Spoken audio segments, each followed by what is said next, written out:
welcome to this weekend's stakes preview show. And we are diving into the weekend's biggest stakes races with expert analysis, top picks, and everything you need to know to stay ahead. We've got you covered for this weekend's top races. We're going to cover it with my partner, Justin Sampson. Justin, what up, my man? Yo.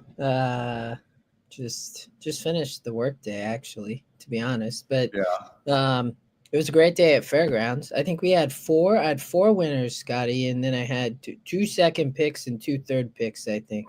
There's only one race I missed, but it was a good card today. I was glad they're back on the turf. It was nice to see it back on the turf. Yeah. I saw your notes, and it's I come to count on those. Actually, I was doing my coaching class with some of that stuff, and I'm like, let's see what Justin's notes are. So that was pretty cool. And hello to Oldie. What's up, Patrick? And you've got Oldie's picks too. I've got them here as well on the. Let me look here. We got Oldie's there. Yeah, Oldie's always good to put in those picks. I don't know how the hell he does it, man. He can put in a pick on 500 races, I think. I mean, he's just insane.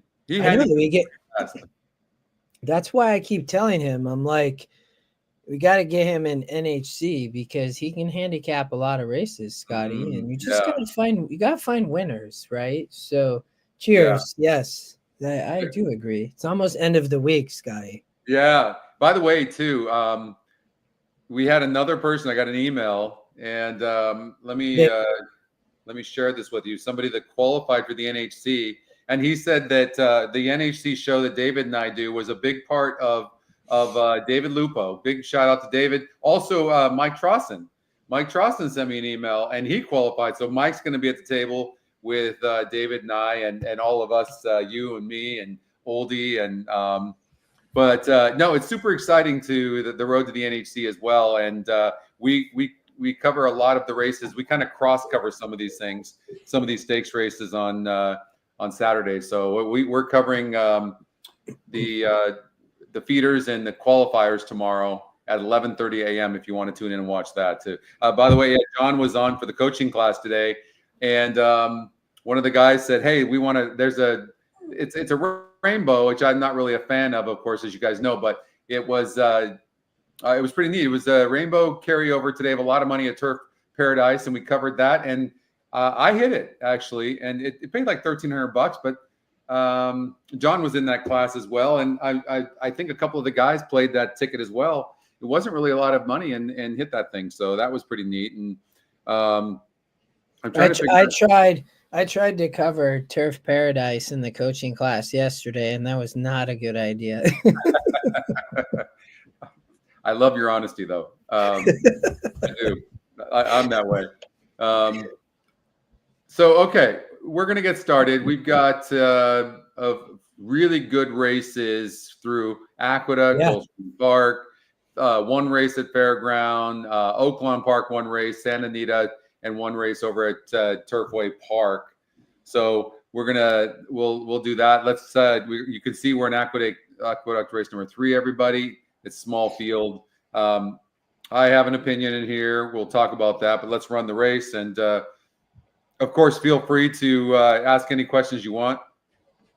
And if you have an opinion on something, we would love to hear it. There is the one win and you're in. That's going to be my top play, Justin. There's just too much going for this horse. Top pace, top win, top SOR, EE top pick. It's going to be really tough to run this horse down. What do you think? You like the one. I like the one. Oldie liked the one. And it sounds like Chris liked the one. So we all like the one. I agree with you.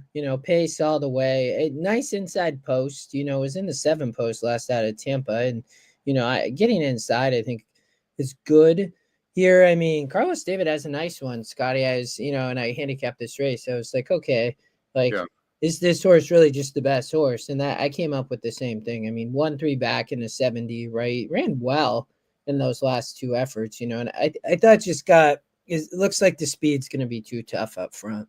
And look here, I mean, the horse is a sprinter. Look at the GSR Plus grid. This horse wants to sprint. So you can throw out this race going 8.5 furlongs, throw that out. And then last time out, the horse was 19% to win. It wasn't a big win percentage. 19%. Yeah. Maybe you could have expected it to do better, possibly. This field looks, to me, I looked up that field on the link feature that I'm testing, and this field looks a lot easier than that field looks, to be honest. Oh, well, I thought that's what I kind of came up with.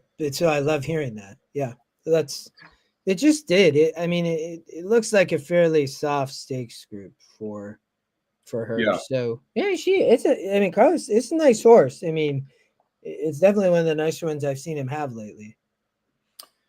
The oldie saying Hollywood Beauty. Hollywood Beauty. I didn't love this horse. It's okay. It's 9-2 on the EE morning line. There has to be an EquinEdge long shot in here. I didn't like the 3 at all. So if I was gonna make the long shot play in here, it probably would be with the 5. I'd probably make that call. A lot of times you don't know about. Go ahead. No, keep going. I was just gonna say on the 2 horse, the horse broke its maiden fairly easily. And a lot of times these horses come around later. Maybe this horse is coming around. I don't know. The 2's a hard read for me. But I do think the 1 horse, I think we'd be remiss if we didn't talk about the 4 horse, who's even money, by the way, on the. But this is a horse that just broke its maiden barely. But these horses, they do well too. It's hard to say. Maybe this horse is better than we realize, but where did it come up with even money? The horse barely broke its maiden by a quarter of a length, and it's even money on the EE morning line. There's something to this. So yeah, there's probably, and then I think we've covered most of them. I had this horse third. I actually thought you already spoke to the 2, and I thought, but for Moonlit Drive, Scotty, it was 17-1 last out and 1 off the pace, but barely got up. That was a 56, so could really improve, right? But that's why I like the 1 so much, because I thought the 4 was a question mark at even money. I'm like, man, you just broke your maiden and barely got up. Again, respectable in a 56, so probably got a lot out of it. But I was with you. That's why I landed on the 1. I think this horse run a good race, but I don't know if it can win. Look at the tab. It's an 80 on the dirt tab. And Patrick made a really good point. The mother was a beast. Look at this. Exactly. I couldn't say it any better, Patrick. This was a nice horse, earned $1.55 million in 20 races lifetime, all on dirt. And this horse is going to get better long. I'm actually liking this horse a little bit more than I was before. What's up, Dave? I don't think the 4 can be left out. 6, interesting. Maybe it's the breeding that's getting this horse bet so much. Quality Road. Amazing breeding. Wow. For JMS Stables. Maybe this horse has a lot of upside. Multitasking. Sorry, Scotty, for 1 second. I thought I could improve, but not. I just didn't like the price either. You know what I mean? I just thought. Yeah. I don't know if I can take even money like that on a horse that just broke its maiden, and did just get up and win, and then having to face a classy horse in the 1 who's going to have pace up front, and hopefully not have to waste a bunch to get there. Okay. All right. What's the next race we're covering? Oldie liked the 1 as well? Yes. It was one of his confident picks, he said. Oh, it was? Yes. So we're all on the 1. Okay. 1 second here. Okay. Let's go to. They have 1 more or 2 more. Race 6. Okay. 6 race. Okay, race 6 and 7. Okay. Sorry, I had to multitask. Oh yeah, Oldie, that's a good point. I did. 1 is getting blinkers. I saw that, which we'll keep going. But yes, the 1 is getting blinkers in race 3. Yeah, race 6. Okay.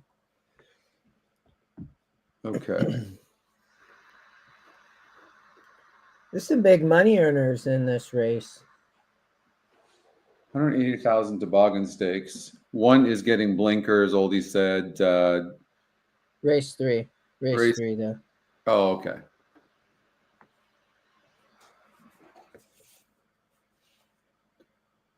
I like the 4 horse here, Coastal Mission, 6-5. I hate to take the favorites. I've been playing against favorites over the last week, but I didn't see. I thought the favorites were going to be tough to beat. I thought the 4 here was the horse to beat. Oldie agrees with you. Oldie likes the 4. What do you like in here? Well, so I narrowed it to the 4-3-1. You know, there's a lot of speed up front, right? And I, I really, it probably is the one. I think I'm gonna land on the one. And you know, this is there's a Butchie Reed has a handful of horses here at Aqueduct, Scotty, and he comes down from Parks on the one horse. I mean, racing the slop last out. This horse has a lot of speed up front, but I think can get the lead. You know, to be honest, and I think it's going to be really difficult. You know, the 6 is going to be up there with the 1, but I think the 1's actually going to get the lead. And you know, one last out, hit the board in 9 of 13. You know, ran really well in that race at Mountaineer. You know, it's a 78 stakes race, so you know. But I didn't have a huge preference here. I was 1-4-3. 1-4-3. Yeah. Okay. 1-4-3. So you think the 1 might get the lead? Let's see here.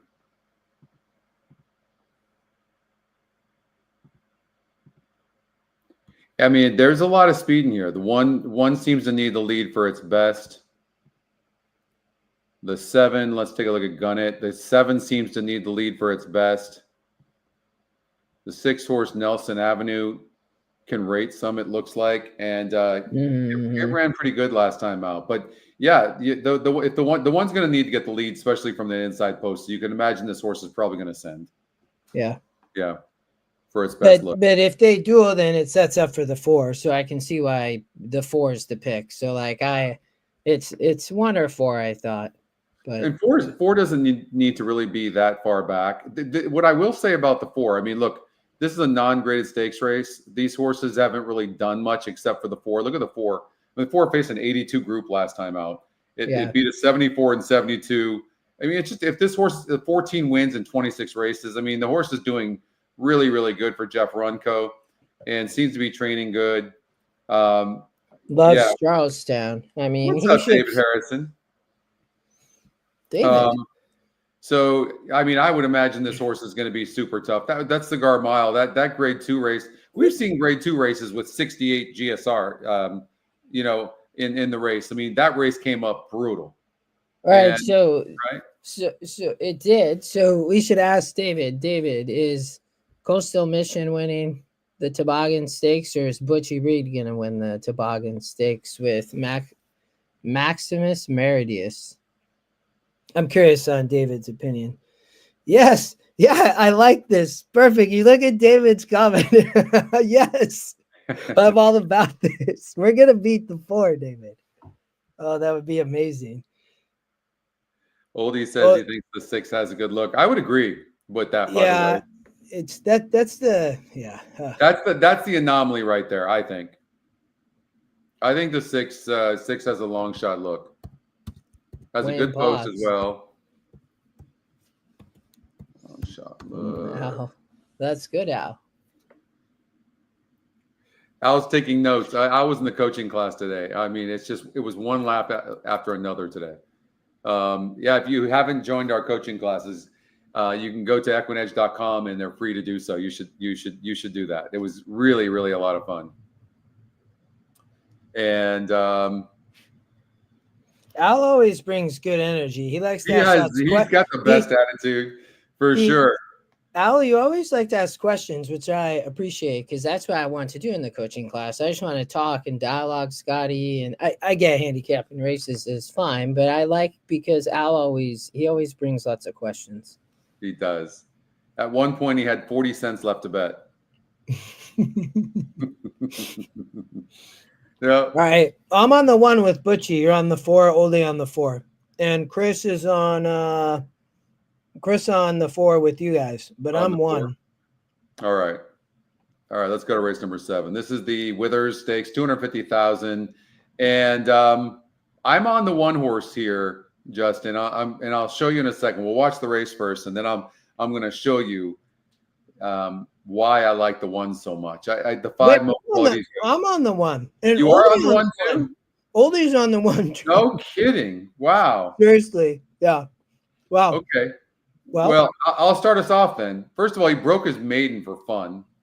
Okay, and all right, hold on. Before I switch screens, let's make sure we watch the race. So the one's going to save ground on the inside, going 9 furlongs. Look, not every horse wants to go 9 furlongs. David Harrison will tell you that. And the GSR is 78, only second to Mo Quality. But the one wins the race simulator. But look at this, it's 3-1 EE morning line. Mm-hmm. And it broke 11th in his first start, going 7 furlongs. First of all, horses don't win going 7 furlongs very often. Todd Pletcher horse did it at Gulfstream Park today and won easily. Well-meant horse, and even going to be better on the turf. If you look at Gulfstream Park, I forget the race that is, but you might want to follow that horse back. It's going to be a nice one. But this one here won easily, breaking 11th against 11 other horses. How do you do that? Like, it's not an easy thing to do. Then comes back. Here's the thing about this last race that you're not going to see. Rushed, rail, drew away. No, the horse broke and was squeezed at the start. Okay, now had one of the I think the second to the last outside post, got squeezed, then checked back, was about 6 lengths back, was green as hell, legs are flopping in the air, goes to the rail, rushes up on the rail, oh my gosh, gets squeezed a little bit on the rail, and then starts pulling away before he just started slowing down a little bit.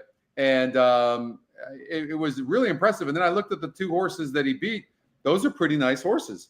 And okay, now you do have to concern yourself with going from going 2 furlongs. Like, it's just a different race sprinting compared to even though it's 7 furlongs.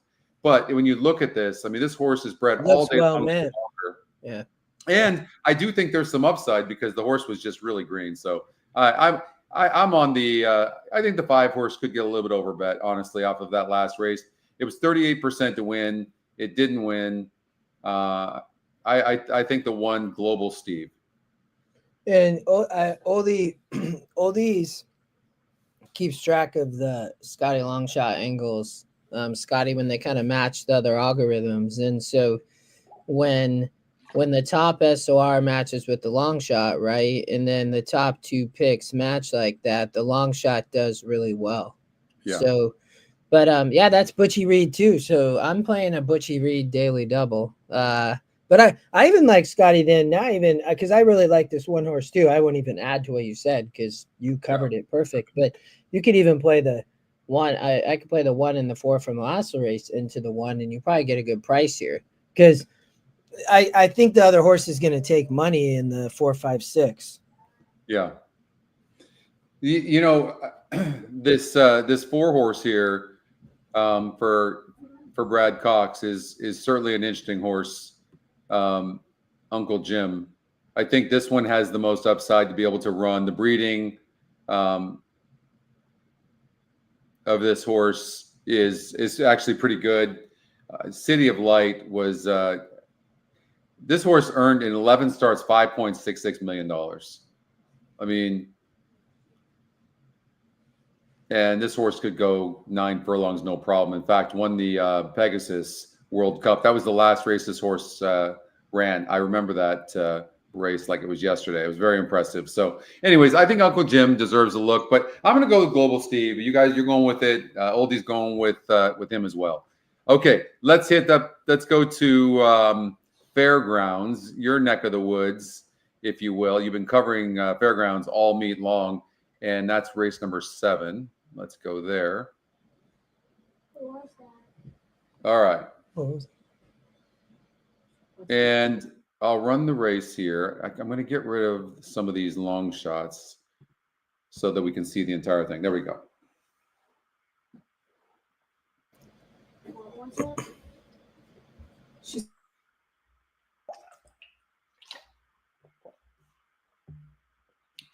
So I'm on the 6 horse. I think the 6 horse is going up in GSR a lot. And Jose Ortiz is aboard.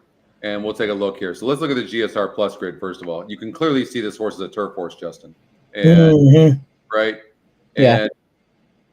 And look, this horse went 5.5 on the dirt last time out with trouble.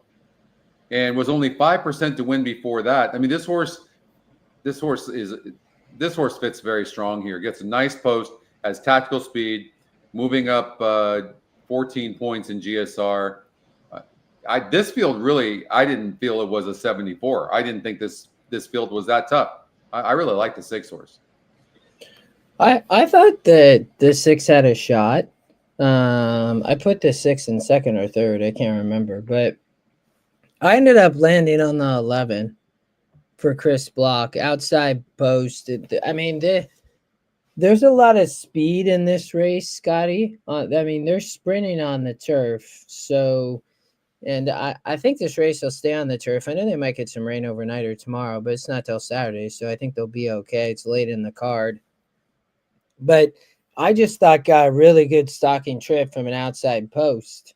And I mean, the class is there. It has, she's run big at Fairgrounds in the past on 5.5 on the turf. She's run 5.5 on the turf, on the dirt. She's been winning on the dirt, which, a little bit of a concern, but she won last out 5.5 on the dirt.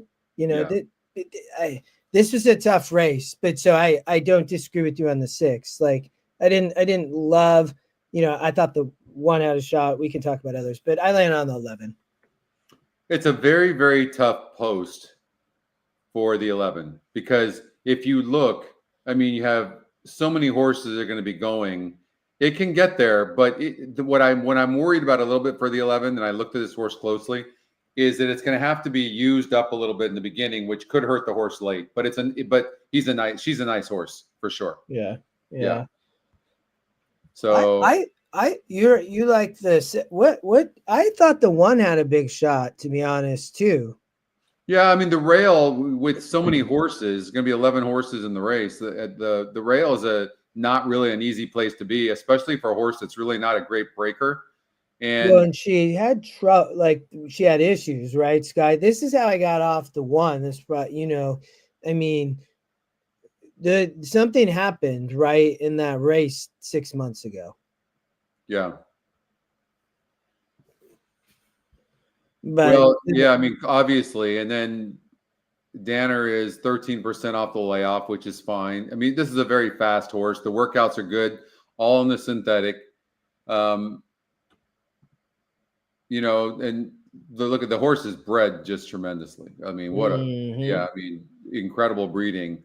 You don't see very often a 90 on a turf tab. You just don't see it. Like, so, I mean, there's no question about it. This horse has earned $1 million in 12 races. Like, wow. So, I mean, it earned, if you look at it, earned most of its money as a 3-year-old. So, now it's a 5-year-old mare. It only had 2 races in 2024. So, you know what I mean? Like it's difficult to, but I mean, honestly, the class of the field is the 1 by far, no doubt about it. But again, what have you done for me lately? 2 races in 2024. You earn most of your money as a 3-year-old. Look, at horses are not the same. I mean, some mature sooner than later, and vice versa. And so and the 1 draws the rail and is not a good breaker, and it hasn't been seen since August, and only 2 races in 2024. I'm gonna try to beat the 1 on the win end. He's probably gonna end up, or she's probably gonna end up going off at like 2-1 and being your favorite. Who knows? You might get some odds on the 6 horse. No, I think 6 be favorite with Jose at the Fairgrounds. He won too many races, Sky. He got like twice as many wins as anybody else. Yeah. But I love it. He's having such a good meet being away from his brother down in Gulfstream in Florida. It's cool to see. So, but But here's the thing: if Jose gets a clear lead early, and that's it. Only the two. It looks like if the 6 breaks fair and is a good breaker, if she breaks good, only the 2 can go with her. Well, the 8 and 9. No, remember, 8 and 9 are really fast. Oh, hold on. Oh, you're right. You're absolutely right. Yeah, the 9's fast too. So yeah, but I think your 6 can set a good trip from that spot. I don't know that she likes to rate much, to be honest with you. Actually, you're making me. I know. She rated right here early. Yeah, I mean, she did show the ability to rate here, didn't she?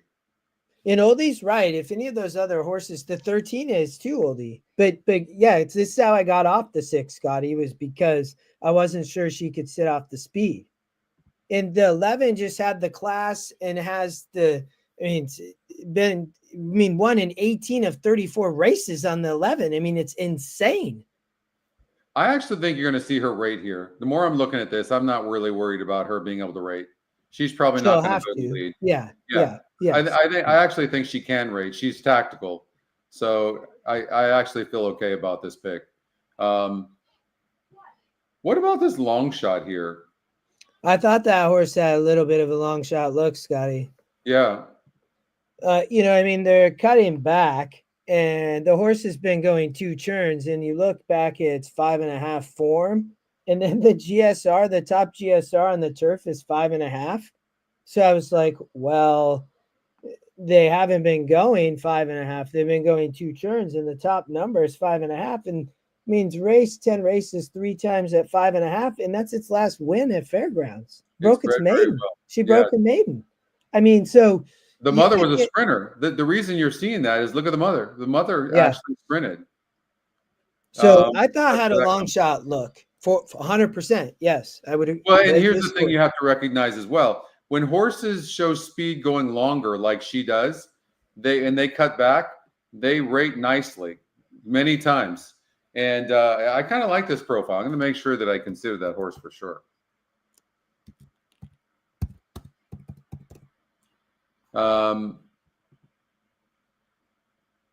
right. The other one that I saw closing in here, and we'll go to another race here soon, but the other one was the 4 and the 3. Yeah. So the 4 is the EquinEdge long shot, but I can't tell. It looks, look at the horse broke bad here on 11:30. So these two faced each other, and this one broke 10th and barely lost. Wow. And then came back here, and from the rail, it showed some speed going 8.5 furlongs. Wow, what a tough knocking horse this 4 is. Oldie said something about liking this 4. You better watch that horse closely. I'll tell you that. The more I'm looking, the closer I'm looking at this race, this looks like a wide open race. What's up, Anthony? The 4 is going to be flying late. Like, that was my notes. And hey, Anthony. Yeah, the 4 is going to be flying. I mean, there's a lot of speed in this race with the 8 and 9, and the 6 going to be right up there trying to rate, and the 11 is going to show some amount of speed from that post to try to find a spot to stock. So yeah, it's been the 3 and the 4, I had both 3, 4, 10. I think all have long shot looks, Scotty. I mean, I lean more towards the 10 and 4 over the 3, but it's a good race for a trifecta, but you got to find out how to play it. She's so hard knocking. Look at her. Like, look at even here. She sprints, breaks 10th, closes. She goes 8.5 furlongs. This mare can do anything. Like, she's one to be reckoned with. And then just so we're not remiss, I mean, this one, they're gonna need to go really, really fast for this one to be able to get up. So I doubt that's going to happen. The 4, I think, is, like you said, probably has a bit more of a look. I still think here's what I see. I see the speed balls going. I see, like we talked about. I see the 8. I see the 9. I see the 2 horse. I really, first of all, nobody is riding better than Jose Ortiz right now. Nobody. And I think he's going to sit. I think he's going to sit a length or 2 off of these horses. And here's what is going to happen for sure. She will get first run. She will get first run. Yeah. So I like the 6 to win the race. I still like the 6. I think because of her tactical speed over the 4 horse, I think she sits a perfect trip. She relaxes. She rates early. And then she passes on by them. That's what I see. I actually really like the 6. In fact, I know that I will single this horse. I actually like Accomplished Girl. Okay. Right. I'm still on. I don't even know how to pronounce her name. Where? I don't know. I should figure that out. Oh, the 11 horse? Au revoir. Au revoir. Au revoir. Yep, au revoir. Okay. So we've got race number what now? Where are we going? I'm going to Aqueduct? No, we just did that. We're going to Gulfstream. Okay. Gulfstream 4. Race number 4. All right. Let's go.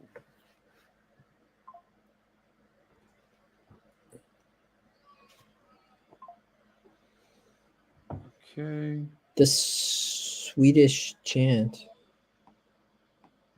I'll be right back, Justin. All right.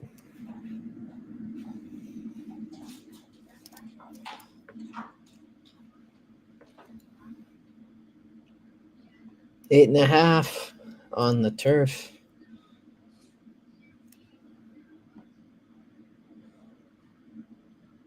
Three-year-olds, they'll have one win. Richard. Jockey, trainer, combos, string, quarter horse. Yeah, that's probably a good thing, Richard. I would agree. I mean, in general, jockey, trainer, good, but quarter horse. 8 horse wins the Vixen wins the race in here. But yeah, usually those jocks team up and they hit a high rate, Richard. So 8 win the race, Sim. We'll wait till Scotty comes back. The 2's right there, Coretto and Vixen. I think Oldie and I disagreed here. Chris, you and I agreed. And Scotty, we don't know. So where are you going with this? Oh, yeah, perfect timing. You made it. So Oldie and I slightly disagree. Chris agreed the same with me. So I thought it was a 2-horse race between the 2 and 8, Scotty, Coretto, and Vixen. I landed on 2, Coretto. I mean, it looks like the Safi Zayas could just set the pace, to be honest. I thought this one, I mean, there might be a little bit other speed, but I thought could get the lead and would be dangerous. Doesn't need the lead also. That's why I liked it. Yeah, so I was like, well, could get the lead, ran really well in the Ginger Brew, right? So Irad jumps on, which is great. Yeah. Graham Motion, I thought, had a good one. It's a homebred for Calumet, Scotty. So I was like, well, this horse well meant. Like, I mean, she looked good. I mean, those were, I didn't get a chance to watch any video, but those both the juvenile, was it the juvenile filly turf and then the Miss Gorillo? I mean, that's respectable. So this is a much easier group. So here's the story.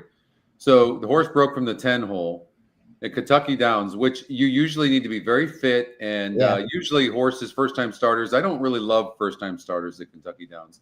But against 11 other horses, wins fairly nicely. Then faces 11 other horses again in the Miss Griot Stakes. That's a grade 2. First time against winners and only loses by 2.5 lengths, getting third. That's impressive. So then they go, okay, now you're going to go to the big boys, big girls, and that's an 80 SOR Breeders' Cup and only loses by 5 lengths against 13 other horses. I mean, come on. Then draws inside post and clearly dueled for whatever reason. The horse had rated prior, so Ruiz, for whatever reason, decided. And obviously, Graham or Motion did not like that at all. Yeah, well, because he uses Ruiz, right? Ruiz rode this horse in all 4 tries, and all of a sudden decides to go. What probably happened was sometimes off the layoff horses are keen. That could be one reason. Yeah, draws the inside post, and maybe the rail was out, and he decided he was going to send. And unfortunately, he made the decision in his mind, and other horses went very fast. That's a possibility. And clearly, now Irad's aboard. I think that this horse is 8-5 EE morning line, 33%, top EquinEdge pick. What else? Top pace if it wants it. Top SOR. I mean, geez, lowest EE morning line. No, I think the 2 is the horse to beat.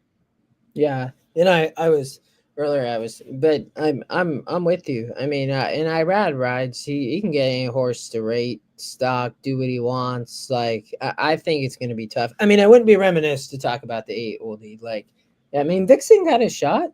I mean, I thought it was a 2-horse race. So, I mean, it's a nice one. Richard, you can join a coaching class for free. You can go to EquinEdge.com and you can actually sign up for free and get 3 free races a day, and you can practice there. There's tutorials online. There's tutorials on our site. There's the VIP Facebook group you can join. And so there's a lot of different areas there where you can learn how to use the platform for sure.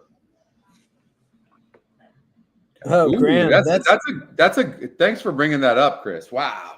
So yeah, motion that's over an 23. amazing That's stat. something. That's scary. Maybe That's very scary. I guess I'm hoping that changes.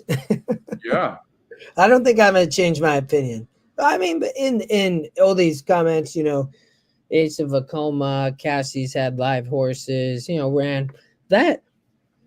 The reason that race at Gulfstream, that Natalma always shows up really not that amazing, and so I mean, did race then in the same Breeders' Cup, right?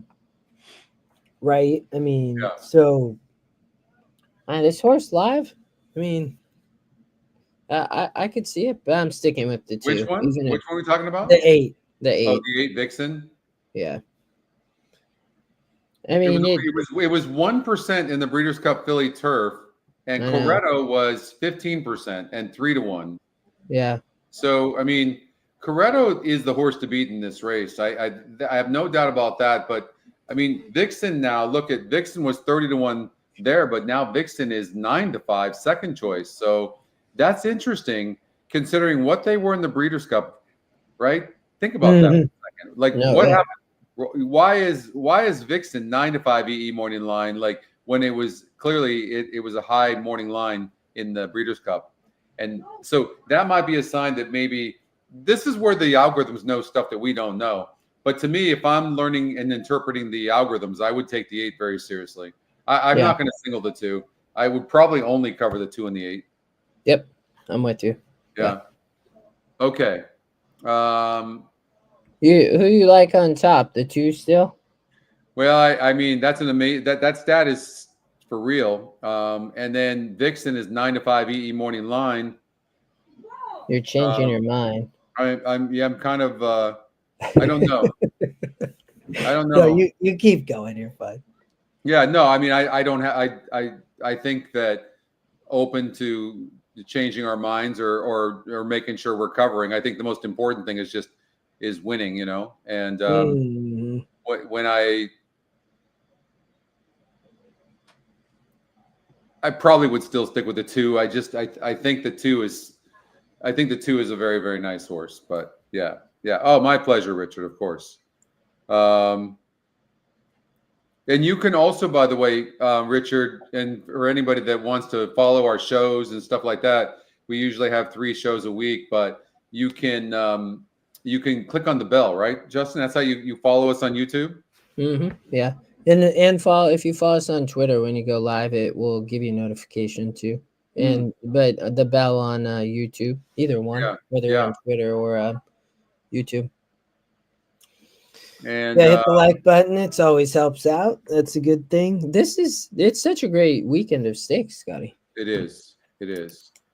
Right. Do you give this 3 horse any chance whatsoever, Ramsey Pond? I mean, I was surprised to see it had 15% win. It is Safi Joseph. Any thoughts there on this horse? Did you look at it at all?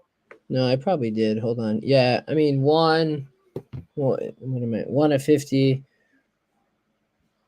What did I have here? Yeah, this is so Irad broke the maiden here, right at Kentucky Downs. And then Zaya's rides. I just thought that horse seems a little bit up against it, was my comment. I just didn't think quite probably fit with the 2 and 8. I just thought those 2 probably towered over the 3. Was my thought. Fair enough. Okay. Let's go to race number 9, right? At Gulfstream? Yeah. Okay. It only gave 2 picks for this race. You see up above? What? Oh, look on it. Oh, I don't know what's going on there. We'll have to find out what. That's a weird bug. Let me take a picture of that and send it to Brad.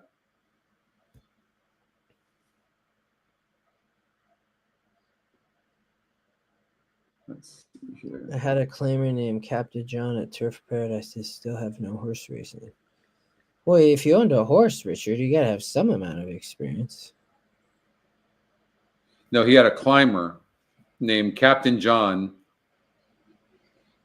Yeah, but then he said claimer after. Oh, a so claimer. Oh, like what's a climber?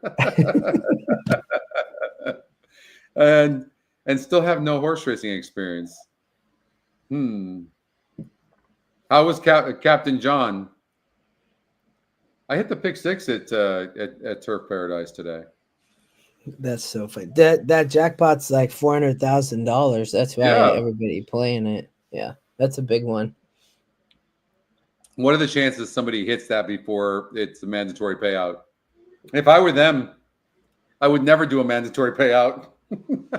Yeah. Right. Try to get the toughest card. Well, I mean, they're small cards. Yeah, I mean, zero chance. Really? Chris says 0 chance. Yeah, I agree. That was my point. The chances of somebody being the only ticket with small fields like that, and I mean, you get some prices, but not really. Yeah. It's good. Yeah. But what did you like in here? I was on the Donut God. That's such a great name. Yeah, I'm on this horse as well. I just think this horse looks too good. Gaffney owns the board. Brian Lynch has been on fire of late. Has he? No, it's good to hear. Okay. Yeah, I mean, it has the experience. I mean, won on the slop first out, romped, and then came back and won, second time out. It says drew off and lasted, but, first time 7 furlongs, but, these are all lightly raced, Scotty. So that one has the experience. It has 2 wins. I thought would be tough here. Yeah. Yeah, I thought the same thing. I tried to find somebody else. One of the reasons why I liked the 2 was because the other horse is the 7 horse, but the 7 is going to be a horse that's more coming from behind. And yeah, that's who I put second. I put the 7 second. Yeah. I think the 7, if I remember correctly, is the EquinEdge second pick. So, and it broke its maiden easily for Sappy. I rat Ortiz as a board, but Donut God looks pretty good in here and Tyler has been on fire as well. So, all right, I'm on the 2. What was Oldie on? He is on the 2 as well. We've never agreed so much. Yeah, I know. Right? It's probably a good thing. I bet it's a good thing. Oh yeah, he's Oldie 246. He said 2-4. The fire pit that's at 1% to win. Yeah, Oldie, you're gonna have to help me here because I saw that actually. I was like, well, I don't know how you got to this horse. So you're gonna have to explain that, Lucy. Yeah, I actually like the 5 horse. I think the 5 horse is a horse with Dylan Davis and Pletcher that has the typical type of horse that's going to come from behind, where many of these don't. They need to be more forwardly placed, and so I thought the fire pit's a horse that needs to be near the pace, and the horse is not fast enough. So. David said, be careful of a speed duel between the 1 and the 2. All right, let's see here. Macho Music, very, very fast.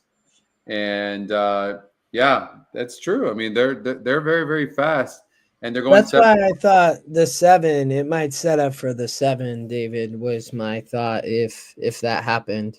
That was because I saw that the 1 definitely has speed, right? So it could be hot. I mean, it is going to be. They're going to be going quick. Well, then for me, I would be watching the 5 and the 7. So 2, 7, 5. So, but that 5 horse can close.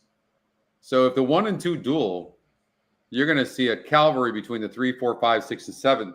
But I think that the 5 might be the best closer of the bunch. Big price.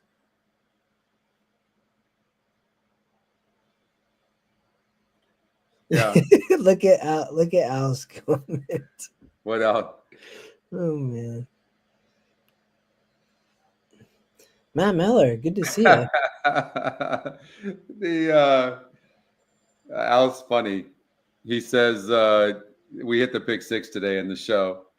Bingo on steroids. Yeah, that was a lot of fun. Not enough time for everything. Dropping in live to say hello. What's up, Matt Miller? Catch up on this show tomorrow. Yeah. Matt's one of the good guys and smart and he's been doing really well. Didn't he do really well in the tournament recently? He always is. Yeah. Yeah, I love Matt. Matt's been crushing there. Yeah, you were saying the Twin Spires feeder tournaments. There's some big tournaments coming up that he'll be in because he's winning all these entries into them. Yeah. It's going to be such a good time in Vegas. Are you looking forward to it? Yes, it's going to be incredible. It's going to be so much fun. If you can join us, the more the merrier. Come on out. I'm dead serious. It'd be fun to have you, even if you're not in the tournament. Corey Nakatani, he rode for me a couple of times. And man, do you remember? Oh, you don't remember, Justin. You're too young, and you weren't in the game at that time. But there was a rivalry between Corey Nakatani and DeSormo, Kent DeSormo, two young guys, piss and vinegar. I don't know if any of you guys remember that. I mean, they didn't care. They would go out, they would piss owners off and trainers off so badly because they would be so competitive with each other that they would take two horses that weren't even speed horses and start dueling 22 flat going 9 furlongs over at Santa Anita or Del Mar. They were nuts. You wanted to kill them, these guys. And, yeah, I don't know. Tell me if anybody else remembers those times with Kent and Corey. But all right, I think David really brings up a good point that I didn't really consider, and that is that the one horse needs the lead, is a fairly good breaker, and that horse might go. And if Donut God breaks slow in any way, I don't think the one can win, but that could really hurt the 2 horse because it does look like the 2 needs to be on the lead. So the reason why I got on the 2 from that though, Scotty, if you look at the trouble lines on the 1, yeah, it had awkward start. It jumped jumped the shadow, 2 back. It was bumped at the start first time out. It's definitely had a lot of trouble. So, yeah. I mean, if it doesn't have trouble, it duels. If it has trouble, in my mind, it's game over, right? Because the 2 going to go and be gone. Yeah. So I just think this level's too much for the 1. But but that's what I mean. Because the 1's had trouble, if the 1 don't break and has any trouble, the 2 going to be gone. Yeah, but the 1's likely to be somewhere near the lead, pressing on this 2. It only has one way of going, and it draws the inside post. Yeah. And clearly Castellano knows he's got to get the lead here. So who knows? Would they even try to rate this horse? I don't even know. Could this horse rate? No. I mean, this is a decent. Let me tell you, this is not if you needed a long shot in here, I'd probably take the 5. That's who I would take. But that 1's a close second. So you just have to we have to know up front whether the 1 and 2 are going to duel. But other than that, all right. So I'm on the 2 horse, but I'm giving some strong consideration to the 5 Gate to Wire, and who ironically is a closer. And then this one is interesting. I mean, this one broke its maiden so nicely. Yeah. See, that's the horse I think that gets up potentially. Yeah, I like the 2-7 there. Yeah. All right. Enough of this. Kitten's race. Joy, number 10. All right, let's go.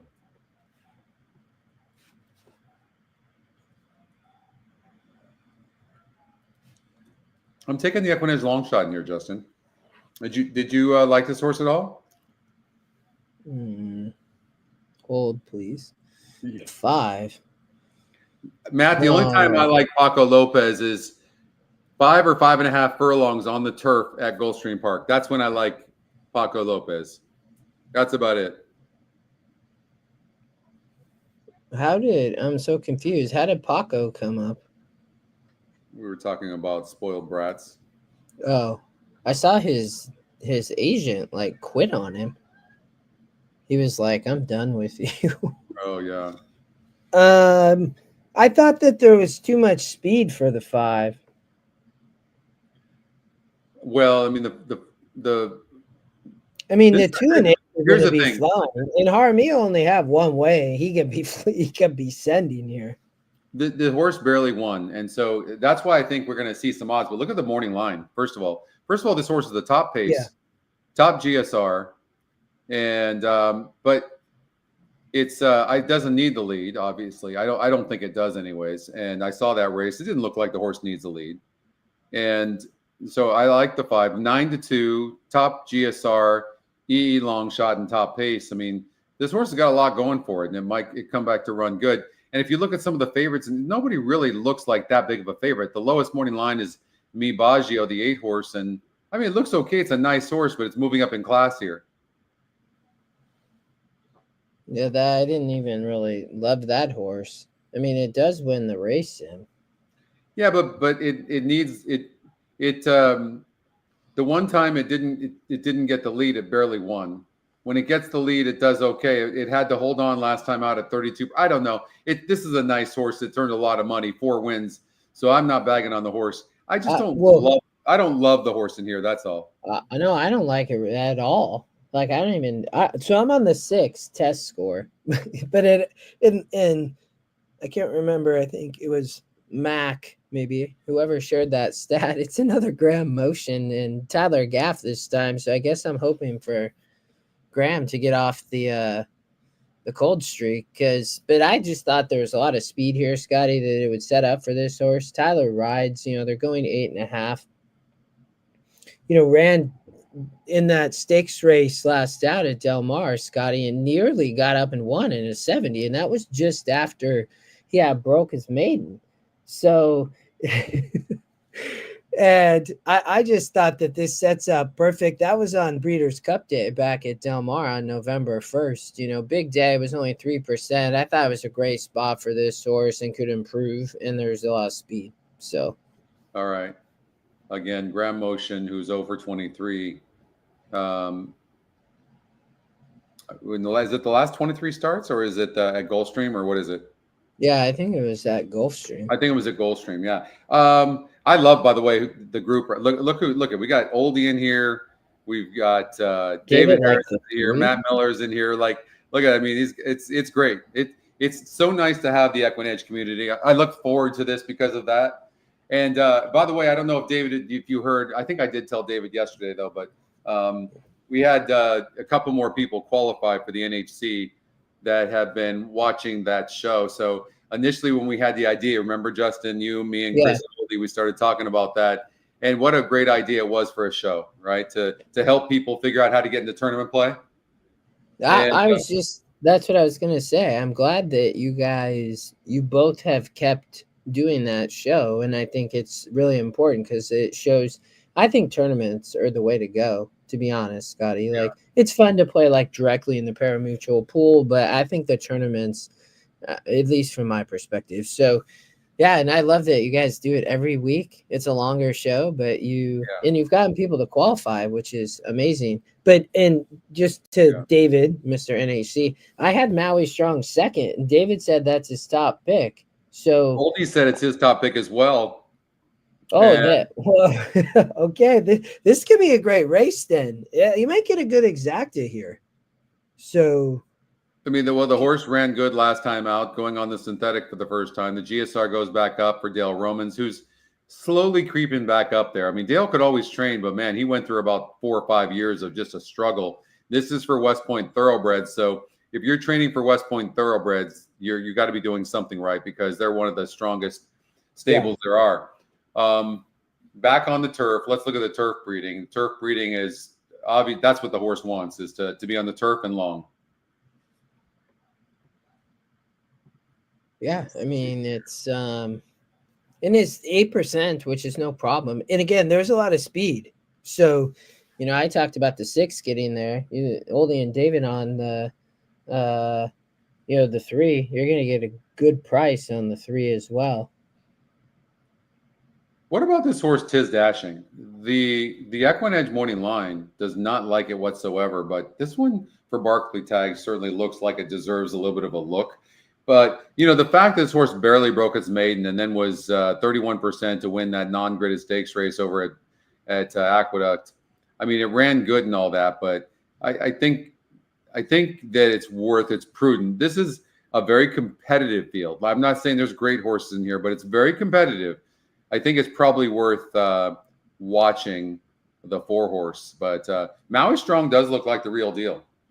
Well, they made Tis Dashing, Scotty, the morning line favorite. Yeah, it's 10-1 though on the EE morning line.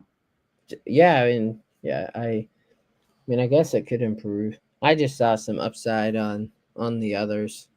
And Dave's not necessarily wrong. I mean, that's usually you don't usually see Romans, really doing all that great over at here at Gulfstream Park. That's fair. But the 5-horse still, I'm going to stick with Cassie. Cassie does very well here at Gulfstream Park, and he brings a strong contingent here. I think this horse looks really tough. So I'm going with the 5. Who are you going to go? You're going with the 6-horse, correct? Yes. All right. And Oldie Oldie's with the 3. You're with the 6. I'm definitely playing the Exacta and Tries, and this is a good sequence. This is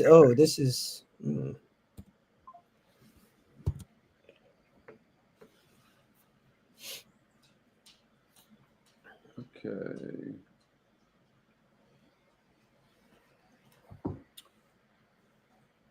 All right, let's go to race number 11. It's a grade 3 Holy Bull Stakes. Big day.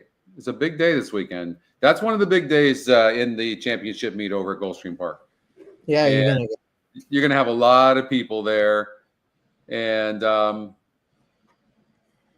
what are your thoughts in here? Guns Loaded is going to most likely be your favorite. It looks like the speed of the race, but not by a lot. But it is the speed, and it's 6-5 on the EE morning line. And it had to hold on last time out in the Mucho Macho Man here at Gulfstream Park. And that was going the 1-turn mile. It's a lot easier here going 8.5 furlongs. I don't know. The horse, do you think the horse will do better going longer, or what were your thoughts about that? I didn't put this horse on top. I went with a bit of a price, so I was a little bit of against it, Scotty, from that perspective. I mean, I ride right for D'Angelo. I mean, one last out, but it is stretching out, like you said. So, yeah. I mean, I thought that there was a lot of speed maybe up there, but yes, this horse looked like the pace, but I thought there was going to be a lot of speed. So I was a little bit worried from that perspective. Oldie says he has a note on the 4 saying, I don't think he wants the extra distance. Yeah. I don't think that's the case. I really don't. And Irad is aboard. The horse is bred to go longer. I'm just saying it's not. Here's the thing. It depends on the competition. The way I look at this, Justin, whether a horse can go longer or shorter depends on the class that he's facing, right? So at this level, can the horse get 8.5 furlongs? I think that's the key. And the fact that the horse was stopping, going 1-turn mile last time out, that worries me a little bit. What's your note on the 3, Dave? So who are you going with in here? I went the 6. Burning Glory. Wow, where'd you come up with that one? Well, it's such a great name, right? So there's all these horses on the inside, and I think that it's going to be hot up front. I think they're going to be, I think they're going to go pretty quick, to be honest, because I think the 4 has got to go. I think Louis and Cox going to be up in the mix, and I think the 1's sending for Roman, Scotty. So, and so I kind of was looking at Ferocious and Burning Glory, and Ferocious just kind of became a question mark for me. So I just thought that there's going to be a lot of speed. I think the 6 sits the trip for Belmont. It's a great GSR. It's into mischief, right? Tyler rides, broke its maiden last out. It did just get up. I mean, it was in its 3rd start, but dueled, got up. I didn't get a chance to watch the race. I'll probably go watch it, but it's a homebred by Juddmonte. So I don't know. It's a little bit of a flyer play. I really didn't like this race though, Scotty. Like I would use like 5 horses probably if I was playing a horizontal, to be honest. So when I look at the 2-horse Ferocious, it's just had a break. They've just given the horse a break from the Breeders' Cup Juvenile. Yeah. if you look, it was in 3 straight grade 1s and ran creditable in all those races. And I think this is a really talented horse. Now, whether it can continue on this, that's to be seen going into its 3-year-old season. But I mean, what earned almost 300 grand in 4 races and ran big. So Ferocious by far is the horse to beat. There is nobody with these kind of credentials in here. Not even close. Yeah. The truth is, if this horse is sound, this horse should win easily, and then it should be 3-5. The fact I don't even understand why the EE Morning Line is 3-1, but that's a mistake. I've always felt like the EE Morning Line. I've always felt like the EE Morning Line, Justin, dings horses that come off of layoffs. That's what I felt. That makes sense. Oldie, so I'd be curious on that, Oldie, because I really struggled between the 2 and 6, Scotty. Those were my top 2 picks in this race. I got around Guns Loaded just because all the pace, I think, and I didn't like Kinetic Control. But Oldie, well, I'd be curious. I thought the 2 would run a pretty good race. Strictly a prep race for Ferocious. Okay. It's the Holy Bull Stakes. The horse is, has a few month layoff. It's not like a 5-6 month layoff. Why is this a prep race? I mean, Delgado is only 7% off first race back, so that's no bueno. But I don't think but I also don't think he's had a horse this nice. I don't see, this doesn't scream prep race to me, but maybe I'm wrong. And the Oldie's bold statement that the 2 horse won't be in the money. Oldie, like maybe he's trying to tell us why he says yeah. I'm curious because I did really struggle. This guy was like, do I take the favorite here? I do think the 6 could improve. I really do. I like the exacta 2-6, but yeah, and that makes sense, David. I mean, and I've heard I've heard Ferocious name quite a bit in recent talk.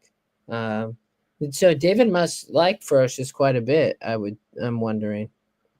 So I'm kind of getting on the Tappan Street, the 3 horse. I'm looking at this race for the first time. I didn't handicap this race, but when I'm looking at this race, I mean, this horse is 5-2 on the EE Morning Line.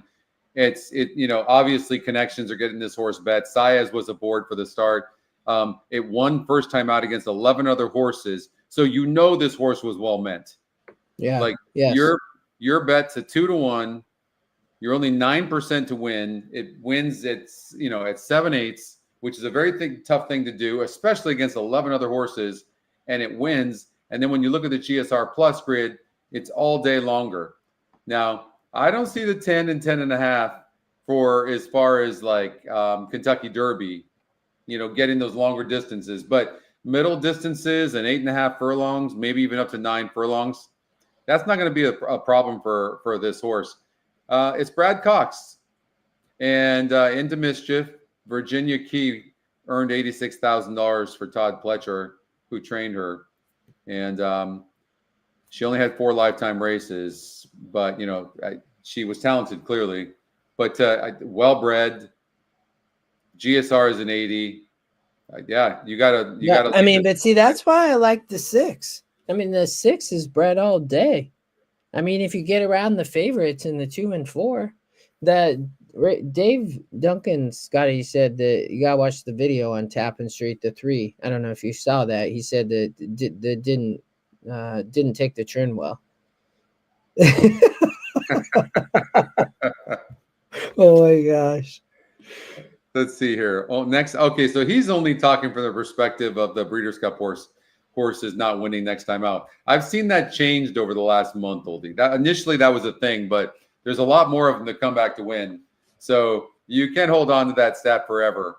I think Ferocious is going to look at this horse has been in 3 straight grade 1s. 3 straight. I mean, it's facing a horse that won a non-graded stakes race barely. Horse that barely broke its maiden. What else is in here? This one barely broke its maiden in its 3rd start. And you're saying that this horse won't even be in the money? Come on. Look at all these comments. I'm pretty sure that I've won the last couple of bets off of Oldie, though. I'm pretty sure the last couple. I got him really good a couple weeks ago. Finally, he Oh, had you beat did? me, yeah, in a couple horses. Coppola, which was Dale Roman's horse, was Roman's horse. That was awesome.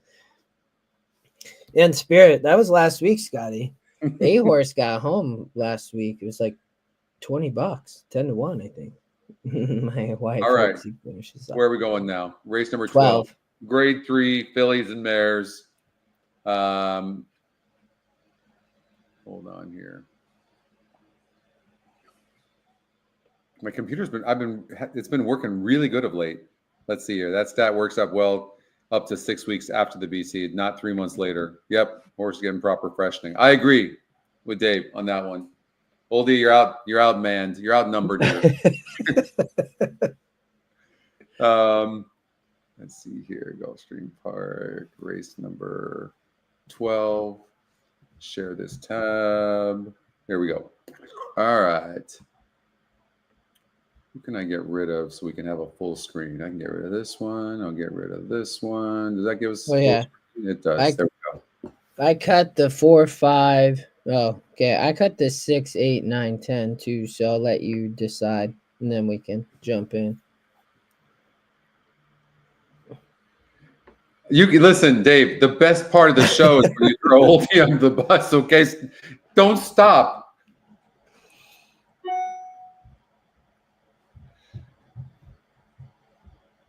Only Bill would say something like that. Well, what if the jockey falls off? That's Bill. David won a feeder yesterday. David did? David win? Dave did or David did? It says David. David, what did you win? Bill said David won. Congrats on the feeder win. What if the falls off? By the way, congrats on the feeder win yesterday. David, you won a feeder yesterday? You didn't tell me that. I'm supposed to be the first person that you call.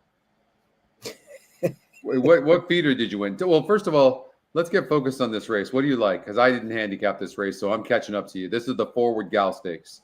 Yeah, I cut the 6, 8, 9, 10 as well, just so you know. So I had it narrowed.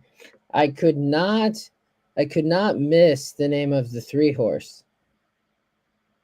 Dude, check out Just the 3. in case, though. Just in case, though. But that's not where I landed. I was gonna say, you really like cheese. No cheese. No cheese. I land on the Queen's MG. All right. You know, I mean, I was on this horse as a 2-year-old, and she did really well, Scotty, and then she didn't necessarily perform in those last 2, the spin away, and then she raced and then went on the layoff. But she won a grade 3. She won the Adirondack. That was the 70, ran really well and romped at Saratoga. So it's Safi, it's Irad. I think it's a good price. We played one of those last week and it worked well. You know, so that's where I landed. I thought she could turn it around still, you know, as a 3-year-old. So you know what's it's always worked well for me, but horses like this I don't like personally. And I'll tell you why. You have to really work these horses like as 2-year-olds. For them to run like this, a lot of times they're developed really early, and it usually hurts them later on in their career. That's what I've seen. Yeah. When you see these early developing 2-year-olds that are running like this, and then the last couple of races you've seen 2 layoff lines in a row, and now the horse is coming back. I mean, certainly can win this race and has the credentials, but I like the horses that are developed slower and then come on as a 3-year-old. Those are horses that usually can be like, run good as 4-year-olds and 5-year-olds and have a career. I don't really love the horses that are all out, especially front runners, as 2-year-olds. Personally, they have to work too hard, and first of all, their skeletons are not fully matured until like almost to the end of their 4-year-old. Until they are 4 years old. So, I mean, it kind of stinks because that's the game, obviously, right? You buy a horse for a lot of money, you don't have the time to wait till they're 4 years old. I get it. I get it. But I think it's important as a handicapper to understand the dynamics of the way the horse's frame works and all that and what you're seeing. And for me, this horse is going to have to prove it. I also think it's kind of a front runner as well. and there seems to be a lot of speed in this race, and the horse is drawn inside. So for me, I will try to beat this horse. So you probably look at the 7 or 11. Let's see here. The 11 looks like it's going to be near the lead. The 7 horse at 9-5 seems to sit a really good trip. Let's see here. Oh.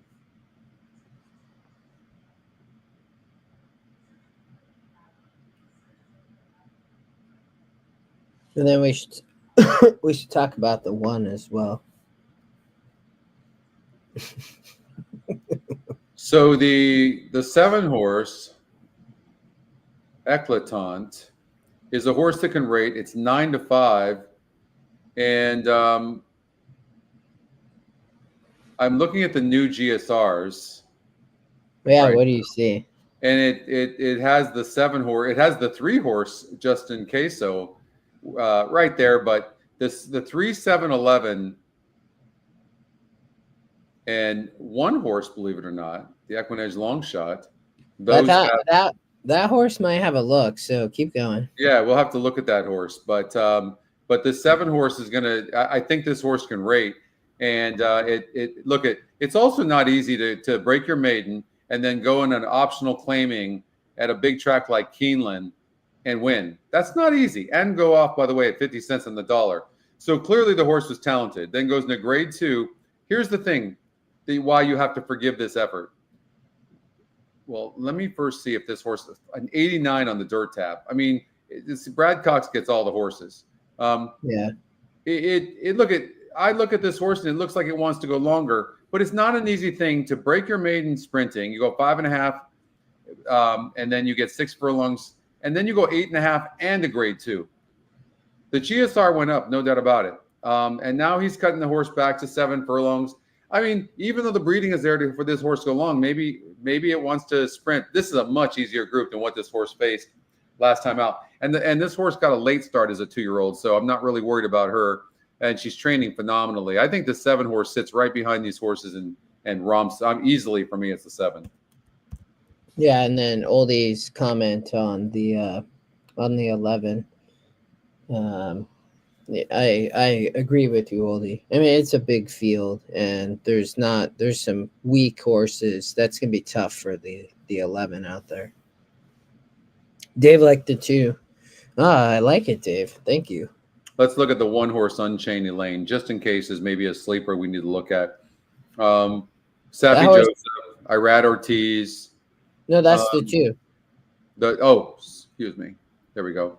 Alvarado jumps aboard. The horse won easily an optional claiming.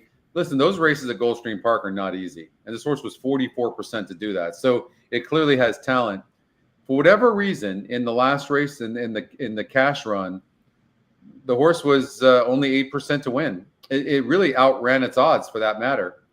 Today, it's actually it had a rough trip. I mean, it had a rough trip too, Scotty. It was bumped between ran on for 3rd, obviously. Ran on for 2nd, then back. It probably rushed up. So, I mean, I would imagine that the 1 horse maybe has a look as well for Patrick Biancone. And I wouldn't be so. Look at been in the money in 5 of 8 races and earned 97,000. Certainly looks like a horse that you have to look at, but I really like this Brad Cox. Brad Cox is bringing some horses here to Gulfstream Park for this championship meet, for sure. So 6 horse, Oldie likes this horse a little bit. And, I mean, the horse, I have mixed feelings about this horse. It ran really good first time against winners. That's pretty incredible, honestly. I don't think it was I'm guessing it was not that strong of a field. This horse is only 5% to win for low winning percentage connections, and the win percentage actually drops. The fact that the win percentage drops tells me that that race was not all that tough. So something broke down, and looks like you can kind of tell by the running lines. Looks like that race just really started slowing down, and it looks like this horse was closing. But the truth is, these horses are never really closing, as the horses up front are stopping. So I don't see it. I like the 7 horse Eclatant, so I'm sticking with it. That's it. I'm sticking with the 2, but I do like your 7. I think 7 got a big shot. Yeah, 11 from that wide post is going to be very difficult. I will say this, though. Here's the thing. The 10 is very fast and the 9 is very fast. So the reason I don't like the 11, it's fast, super fast, talented horse, but it's going to have to send hard and get used up. And it's a good breaker, and it's probably going to have the lead. And I don't hate this horse, though. Don't get me wrong. I do not hate this horse. This horse has done nothing wrong. And it clearly has talent for Brad Cox. But Tyler's sending this horse, so he's gunning, and obviously Brad Cox has the 7 horse as well. So I think there's going to be speed to set it up for a closer if you like any closers. I think the 7 horse is tactical, and maybe look at a horse like the 6 horse. Oh yeah, that's the oldies EquinEdge long shot or the long shot. But I think the 1 horse I would choose the 1 horse over the 6 horse, but. If they go really, really fast up front, maybe the 6 does. It's 12-1 in the EE morning line. Maybe there's something there. But you're on the 2, I'm on the 7, and all right. What's the next race? Oaklawn. Oaklawn, what race? Race 9. 9. Here we go. They have just one. Dave thinks your horse is going to sit the trip. Yes, Dave, I like it. I think that Safi can bounce back there. But I appreciate your comments, Scotty, because that's a lot of what I think about is like, did that horse really? Because all the horses I have owned, all 3 of them were fillies, and so I remember when they were young, right? And I remember learning that from the trainer on why you X-ray and see what's going on and everything, and when they get pushed early like that, it can be tough. Patrick, I think Saez would have the first call. Night, David. Of those 2. See you, David. We'll see you tomorrow morning on the road to the NHC. David Harrison and I at 11:30 a.m. The show that we cover the feeders and we cover the qualifiers and help you qualify for the NHC. There's you still have some time. Justin, how are you gonna get an entry this year? How are you gonna do it? I'm gonna figure it out. Soon. Figure it out soon. Okay. All right. Race number 9. Let's see here. So the 4 looks like it's going to have the lead. Still has the lead, but then starts really backing up. Is it, all about the 1-2-7? Like the 4 is the EquinEdge long shot, but I don't see it. Yeah. Yes. I think it's all yes. I just cut all the horses way, the 4 and the 5. I didn't think the 3 Pharaoh's Heart really had a shot. I mean, it's Jacobson, but I mean nah. The 7 looked tough, Scotty, but but then I think you have to give a little bit of a look to the 1 and 2, in my opinion. Well, I don't really like the thing is what's important is to look at the it's really important to look at the pace and the horse's style. So when you look at Pharaoh's Heart, this horse needs to be near the lead. That's a fact. And when you look at this, look where the horse is going to be at the first call. Yeah. So right. 2 so lengths how are you back.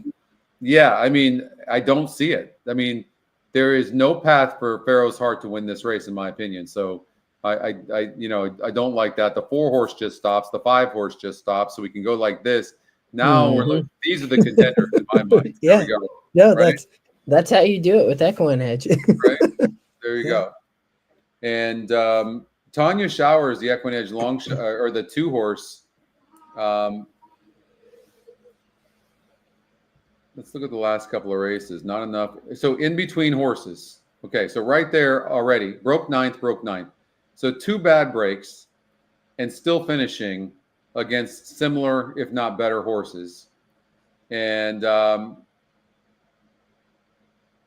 in between horses, that is not a good place to be. And this was a really nice effort here. This one broke 9th. That's no bueno. I mean, the horses broke better before, but overall, it's just a slow breaker. I don't know that it's a bad breaker. It's just a slow breaker. And 6 furlongs is really tough. But the race simulator says the horse is going to be, 3 lengths back, maybe early. if it breaks good, I don't know. I have a feeling this horse will be closer to the pace than it normally is. I'm not hating on this 2 horse at all. No, I only I know like the 7 Scotty, but I wasn't as sold on the 7. I thought the 2 it was probably the biggest contender against the 7, and then the 1. I didn't necessarily love the 6 taxed. That's really great information, by the way. This actually is kind of true of so many tracks, by the way, but sometimes we forget it. But one of the things I do with the race simulator, and Dave probably does it all the time, is I go to the second call and see how far back horses are. And and it's amazing. From what I've seen at all the sprint races, if at the second call, whoever has the lead usually, is winning usually about 40%, 50% of the time. It's very, very difficult to come from too far back. That's why the 2 has to break good. If the 2 breaks good, the 2 can win. If not, it's one of these horses. How about the 6 horse taxed? Here's a horse that, you know what? I don't like horses like this just because they burn. Look at the money that horses burn. And it's always in position. Look it's second at the stretch, and it doesn't do anything. Yeah. 90 cents on the dollar. Like, and then of course you don't play the horse, and then the son of a bitch wins. Like but you can't play this horse. How do you play it? It is cutting back in distance, and it won its only start at 6 furlongs on the dirt. It's between the 1, 2, 7. I'm gonna land on the 2 Scotty, but I think predominantly, and I know only on the 7, and I think the 7 has a big look, but just predominantly because Bejarano jumps on here versus the 1, he would have had his choice. And I think with that inside post probably can sit a good trip. I think there's a lot of speed. I think to your point you mentioned earlier, I think hopefully going to be a little bit closer to the pace. I mean, that's a good point, actually, because Chris Hartman is the trainer of both the 1 and the 2. But Bejarano was on the 1 last time out, and he chose the 2 horse, and they put the bug on the 1. That does not mean the 1 is not a player in here, by the way. Yeah. Bacon's having a good meet. He's having an awesome apprentice. He's fit. He's 10%, but he's finding winners. Yeah, Oldie's right. What Oldie say? That Bacon's been. He called him the Baconator, but that he's been riding well. He's got a nickname for everything, everybody. So look at the 6 horse has been losing ground. I got to play against the 6. I know it's cutting back in distance, but there's nothing in here that suggests that this horse should be bet. Gets 115 pounds. And then Benedetta, Patrick makes a good point. I don't know why Oldie. Who said they don't like the 7? Oldie said that? No, Oldie liked this 7. I'm just saying, and Patrick makes a point that it looks like they figured this horse out. It was clearly having its issues, but the last 3 races, it has not. Asmussen's figured this horse out. Look, that's a good point.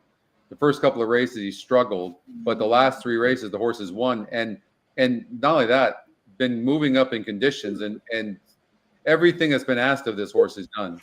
She's done. So, and when fillies get going good, especially fillies, because they're so quirky, when they start figuring things out and they're doing good, they really do good. And this is an easier field than what she faced last time out, and she was only 8% to win, and she still won. And look, she's still getting no respect. There's a wide open race, at least on the win percentages. She's still getting no respect. So she does draw outside. What kind of trip will she get? Let's see. Let's look at the race simulator. Let's put these horses 3, 4, and 5 back in there. So she's going to sit most likely in second place. We know the 4 is going to stop. Just no matter what, the 2 is going to be coming. The 1's probably going to be coming as well. Yeah, I like 1, 2, and 7. I don't know. I don't know that I could pick any of them, but I think that one of those 3 horses wins. Yeah. Nope. I'm with you. Right? Yeah. All right. Where to now? We got a handful at Santa Anita. Your favorite, the great race place. Oh wow. Okay, we got 1, 2, 3, 4. All right, so we got a grade 2 here. Oh, this is a big day. The Santa Monica Stakes, only 4 horses in the Santa Monica Stakes. What Scotty, I know it's in That's disgusting. It's 3 Bafferts versus Papa Mandela. Oh my God, that's so sick. I was this is a sad state. My God, I hate to see this, honestly. All right, we got to keep it positive, but that really sucks. It's so weird. I just Wow. when I originally came into racing, Scotty, this was 10 years ago, but I was like, why Santa Anita always have such short fields? It didn't make sense to me. I was like, what's happening here? But it's gotten, only 4 horses. That's rough. Wow. So Mandela has the 3-horse Copian. Why don't we start there? Obviously, this is a very nice filly. She won the La Brea Stakes, and she did it easily. She's actually the top EquinEdge pick. I actually remember this race. That was a super impressive race. She's super nice. So she beat Hope Road and Splendora in the La Brea, Scotty. Yeah. And I didn't get a chance to go watch the race yet, but Hope Road has all the win percent. Yeah, let's take a look at this. So Hope Road had all the win percentage there as well. Mm-hmm. Man, was this horse? We really had this horse at 1% to win. Wow! I'm telling you, the system does not like layoff horses. It just doesn't. But so it was 38-1. That 3-horse was. What about this horse, Rich? What about this horse, Richie? Because I know the horse didn't win by that much. The Las Flores was only a grade 3. That was 6 furlongs. Barrios was not aboard. Kimura was aboard. 7 wins in 3 lifetime races. I mean, this horse has done very, very well. It had 2 races, 2 layoff lines in a row, and then ends up winning in January. That was a pretty nice effort. I think this horse is pretty talented, I'm guessing. Yeah, so all these comments why I landed on Hope Road, Scotty, just because the 2 you could see had a bad break. And I kind of remember this race. It was on what's that, Christmas, wasn't it? Day after. But yeah, I thought the 2 might turn the tables on the 3. And it was obviously promising coming into the La Brea. Wasn't the favorite. Who was the favorite? I don't know who the favorite was, but I thought Hope Road might turn the tables. Let's see here. So the Splendora was in that race and actually got 2nd for Baffert. That was a big long shot that Torrey was aboard. Copian was there. Of course, Hope Road was the favorite. There were one Magic Filly who didn't run at all for Phil D'Amato, and Flavian Pratt was in that race. And let's see here. I was hoping I could actually show it to you guys, but in some of these races we actually can. Let me see if this pops up. We can watch the video. Yeah, some of them we can. So here is Ricci's race on 1-4. This is the Las Flores Stakes. Oh, nice. Just working on Irish Wayne. What horse? And they're off in the Las Flores. Don't Bring Crazy bounces out sweetly and goes straight to the front. Pleasant wasn't quick out of the gate, but has moved up to take 2nd. Here's Ricci, a close 3rd, just 2.5 or so off the lead. Irish Wahini broke well, but is at the back of the field with Wine on Tap. 5 lengths covers them. So Ricci's in last, right? Bring Crazy the 3. Oh, no, Ricci's the 3 on the inside. Pleasant in 2nd. Ricci at the rail, a close 3rd still. Only 2 off them into the far turn while hugging the fence. Another 2 back to Wine on Tap, and 2 more to Irish Wahini. They have less than 3/8 of a mile to go. Don't Bring Crazy, Pleasant, Ricci needs racing room just behind them, trying to find a spot to slip through, and does. And Ricci will cut the corner at the top of the stretch as Pleasant takes the lead. Pleasant and Ricci. Ricci is loaded, and Ricci takes over, opens up on Pleasant at the furlong pole. Don't Bring Crazy in third, followed by Irish White. A 16th to go. Ricci by 2. Pleasant trying her best, but she is second best. I mean, they were well in Ricci front of the rest of over the them, Las Flores. right? Second, And then if we look at this, Pleasant was 1-5 in this race, Justin. 1-5, and Pleasant's a very nice horse for Bob Baffert, and Ricci won that race. Like I think we got to give Ricci a big look in this race, don't you? Yeah. I mean, I thought it was one of the Bafferts. I thought the 2 break good, gonna be tough, but I don't know. I didn't think that Papa was gonna be able to beat Baffert. I mean, it did, and I mean, this is an easier field than last time out. Hope Road's going to get overbet again, and maybe this horse is not the same horse anymore, or maybe it really wasn't all that great. But I'm going to give Ricci a shot. That was pretty impressive. You're on the 1. Yeah, I think I'm gonna I think the 1 and 3. Look at Hope Road's not in the top 2. It's getting overbet. It's going to get overbet for sure. Splendor is an interesting horse. Are you liking Splendor at all? Yeah, I mean, I was 2-4. I put the 4 second. Yeah, I mean, Frankie rides here. I thought this horse Totally Fit could improve. That was a nice race in the La Brea. I mean, but the thing is like Hope Road didn't run well. Splendora, who had just won an optional claiming 40, was in that race, and so I mean, Copian's better than those horses, and then you got Ricci, who seems to have some potential in the Las Flores and has had some layoff lines. Yeah, I'm going to take the EquinEdge picks. I think the 1 or 3 is going to win the race. That's where I'm going. All right. Yeah. I'm sticking with the 2. I do like your thoughts on the 1, though. Yeah. All right. So you're going to go with the 2. I'm with the 1, 3. And okay. Now we're going to go to race number 4, grade 3 race. This is the 200,000 Robert B. Lewis. Let's run this race. So this has Derby points. Yeah.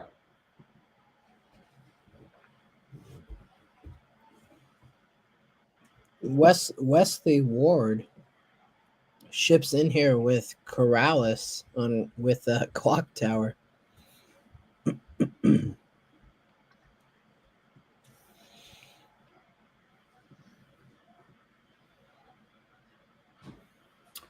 So Citizen Bull, who won the Breeders' Cup Juvenile, I mean, that was an 86 field.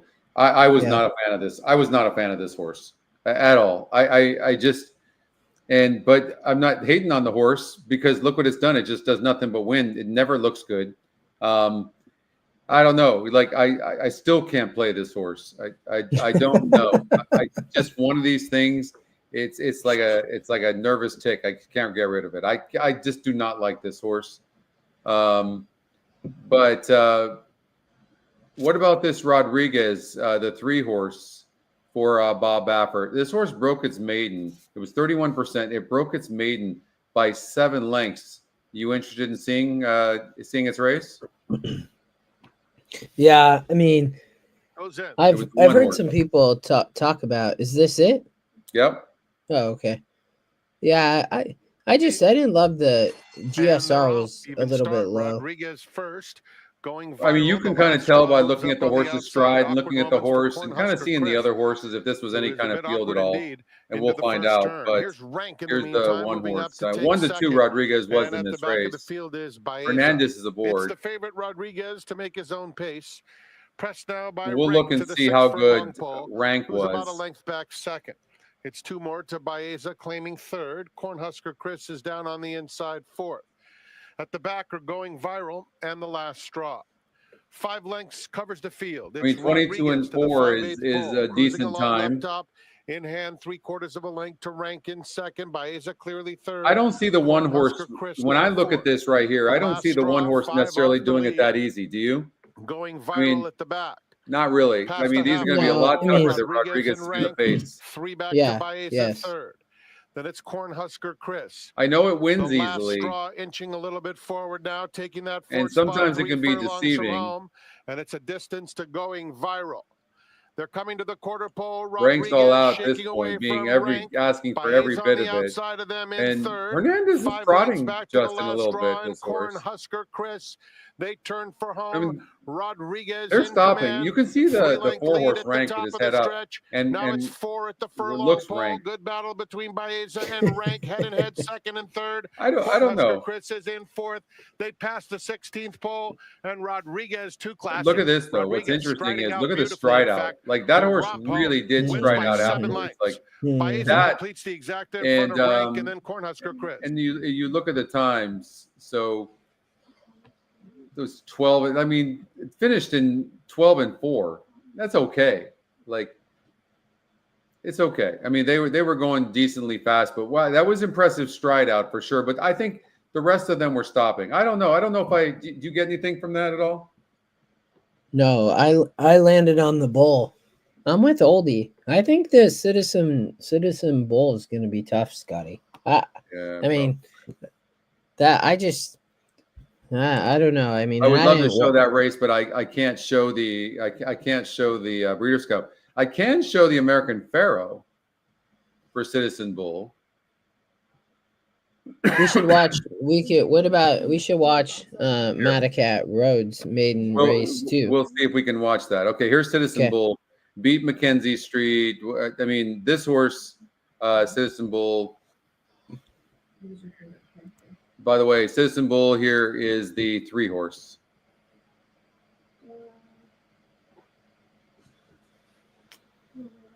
Oh, it did, Patrick?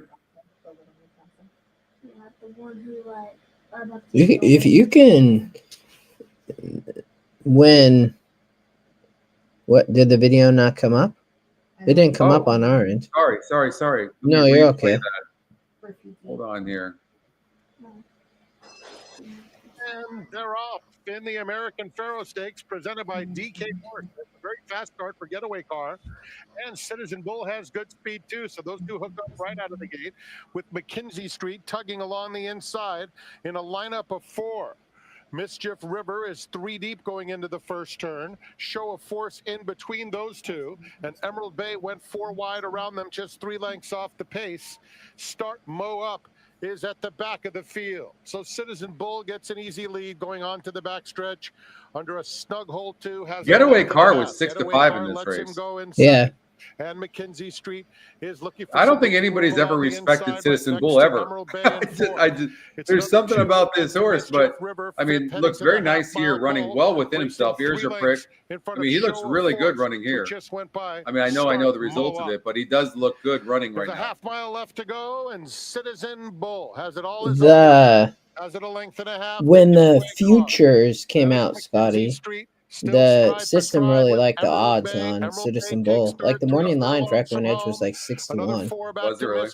Yeah. Who's on the outside of Show of Force? Start Mow Up is far back. They're coming to the quarter pole. Citizen Bull means business. Leads the way by a length over Getaway Car, who's trying his best to close the gap.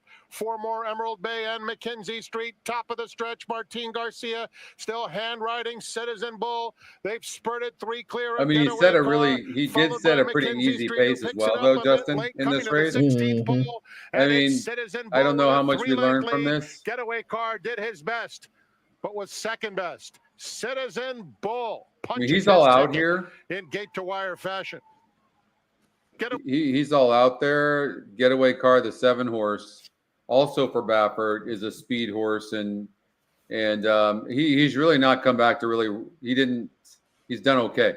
The juvenile, he got 4th by 5th, and then over the Los Al Futurity, he got 2nd against 4 other horses. So, yeah, I don't know. Mackenzie Street, That one is for Tim Yakteen. This one has come back to do nothing.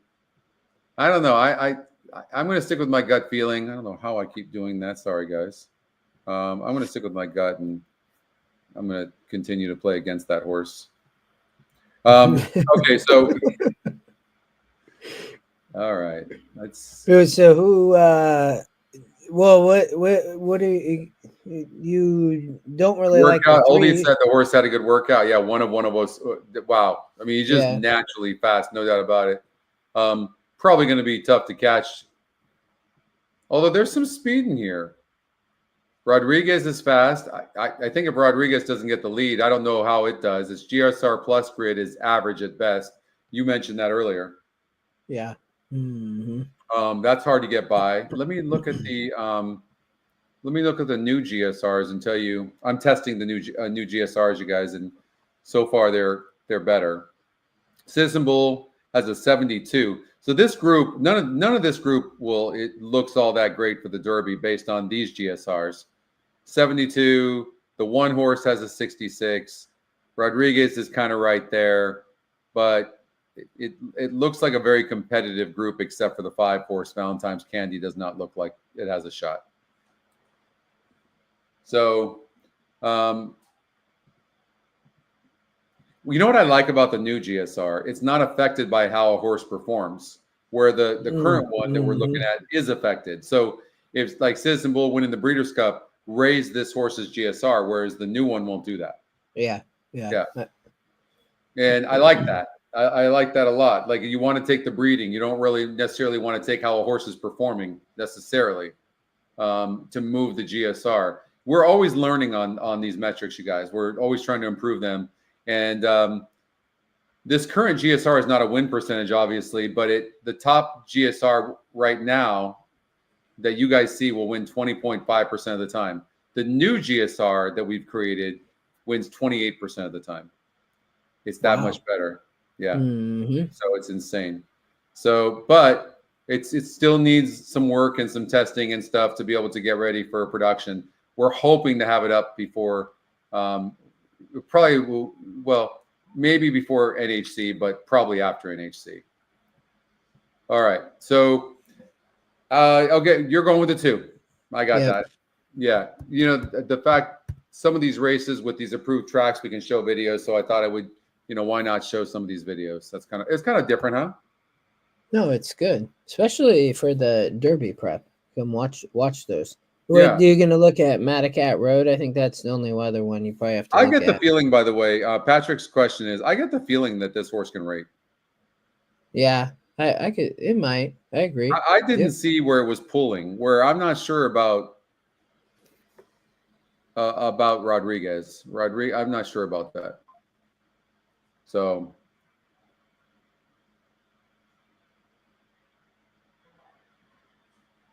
all right. So the Robert B. Lewis Stakes, and you're on the 2-horse, and I'm not even making a pick. I have no clue. I'm just probably the 2 is going to win, but I'm not a fan. All right. Okay, let's go with race number 6, grade 3. And this is the Megahertz Stakes. Are you familiar with Megahertz, Justin? I feel like that rings a bell. Battery? So Megahertz was a turfer, obviously. Scotty. Yeah. Scotty, I got to pop in here. Okay. One of my all-time favorite horses in Southern California. Alex Solis rode that horse. Yeah. One of the ultimate turf closers of all time. She went and ran at Arlington Million a couple times, came up second. They would try and go fast. They would try and go slow. You can go find a few of those races on YouTube. They're still out there. That horse weighed like 80 pounds. It was the smallest horse you've ever seen. And she was just $1 million looker, but, a small, tiny horse. And every single time she would get them at the wire. And I know you remember that, right? Oh, of course. She was tiny. But Justin, it would be one of your favorite horses for sure. If you've seen the way her turn of foot was, very few horses had turn of foot like this. Like she would be, all of a sudden, she'd be way back, And then all of a sudden, top of the stretch, she's like only within a few lengths, and then that turn of foot, and you're just like, whoa! Like it's a horse of a lifetime. It really is a horse of a lifetime. It really, really is. Man, The Zenyatta horse on the turf.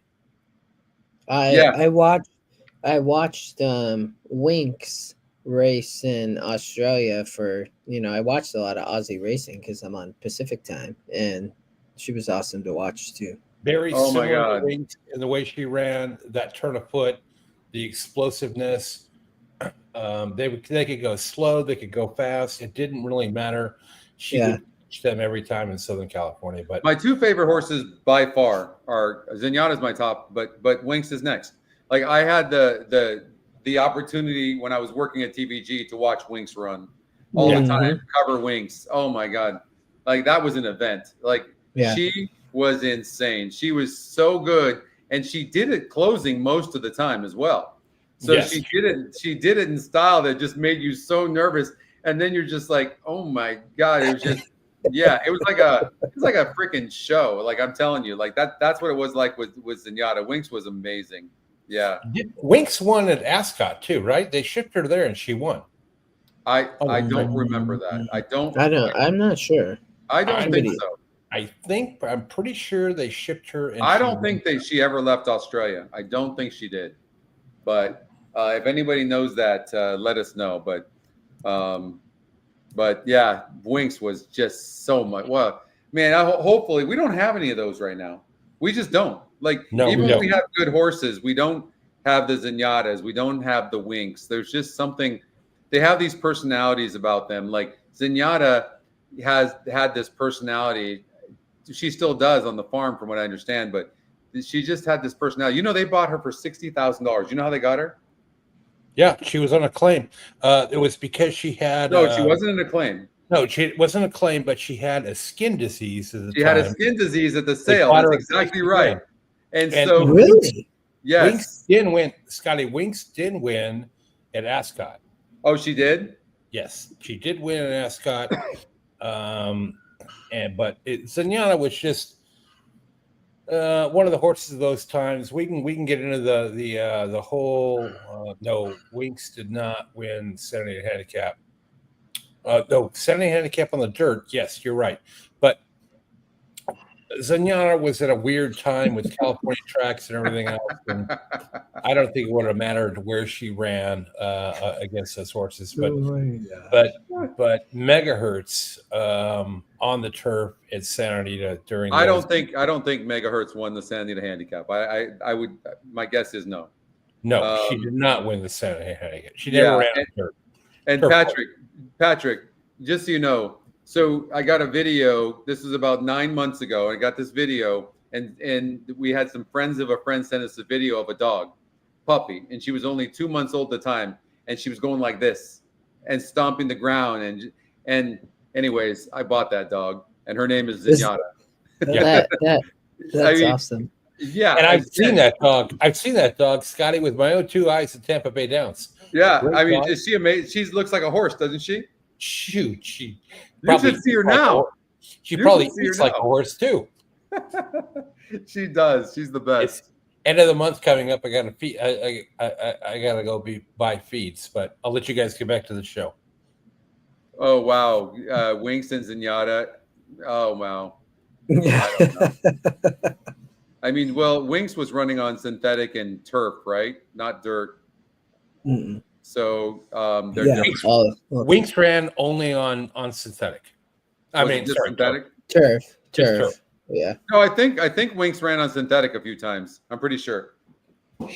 I doubt it because she was an Australian runner and then went to Ascot. They have synthetic over there in Australia. Yes, they also have harness racing on synthetic. If you want to get really difficult, go figure that out. Let's see who. All right, let's get focused again. All right, so race number 6, the Megahertz. Justin, start us off. Who do we like? Hold on, I gotta get there. Oh, this race 6. Race 6. Yep. Yeah. I mean, this is super competitive. I mean, the lowest morning line is 5-2. What do we do with that? Yeah, I struggled with this race, Scotty. It was one of the tougher ones we looked at. I mean, I think there's a lot of pace up front with the 5 and 7. So, that it looked like the 4 horse would maybe be tough, but I also had question marks on the 1 horse who wins the race sims coming off of a nearly 14-month layoff, was the former Chad Brown in the 1 horse. Right. And then Barrios was riding the 6, and I thought that horse had a look coming off the pace, is where Hector usually does well. So that's where I landed. I thought it was a really tough race, though. I landed on Mahina. I thought that coming off the pace with Barrios, 1-3 back at Santa Anita, I think it's a similar trip. I just think there's quite a bit of speed here. All right. So Mahina and Omaha Girl faced each other last time out. So yeah, the in the Frankel, and they were within noses of each other, and now they're cutting back in distance to a mile. First of all, in my opinion, 8 furlongs and 9 furlongs are a completely different race. And so, who's done better going 8 furlongs? I mean, when you look at the 5-horse Omaha Girl, the EquinEdge long shot, in 3 tries going 8 furlongs on the turf, has only earned $6,000. In comparison, $120,000 for Mahina, the 6. So I would imagine that the 6-horse might be tough. What about Mucho Macho Girl? I was trying to like this horse, so I'd be curious. I mean, JJ rides for it's off the claim for Leonard Powell, and he protects this horse. I mean, the horse was 21% with that morning line, Scotty. And so, but I was just, it was on the turf last out and it raced great. So they show back up. I was just worried about the pace up front with Omaha Girls going to be right up there. And I think the 4 is going to be fairly close too. Yeah. So. And Serena? If I trust the SOR, Scotty, I struggled to get on this horse, and I didn't like the E morning line has this horse at 5-1. I just thought it was a step up. It won 2 in a row. It did run really well. Is this that race? Yeah. Let's take a look at Serena. Serena's the 4-horse here. And they're off. Slight hesitation from Rough Ride. Quick one for Yuki and Sariha, both out very alertly. Here's Accelerina coming through along the inside. I'm a Joker now moves up and claims 3rd. Omnipontet is 7 lengths off the lead. The 2 trailers Real Fire and Ride at the back of the field. The pace appears lively into the first turn with Accelerina showing the way by a length and Yuki in pursuit 2nd.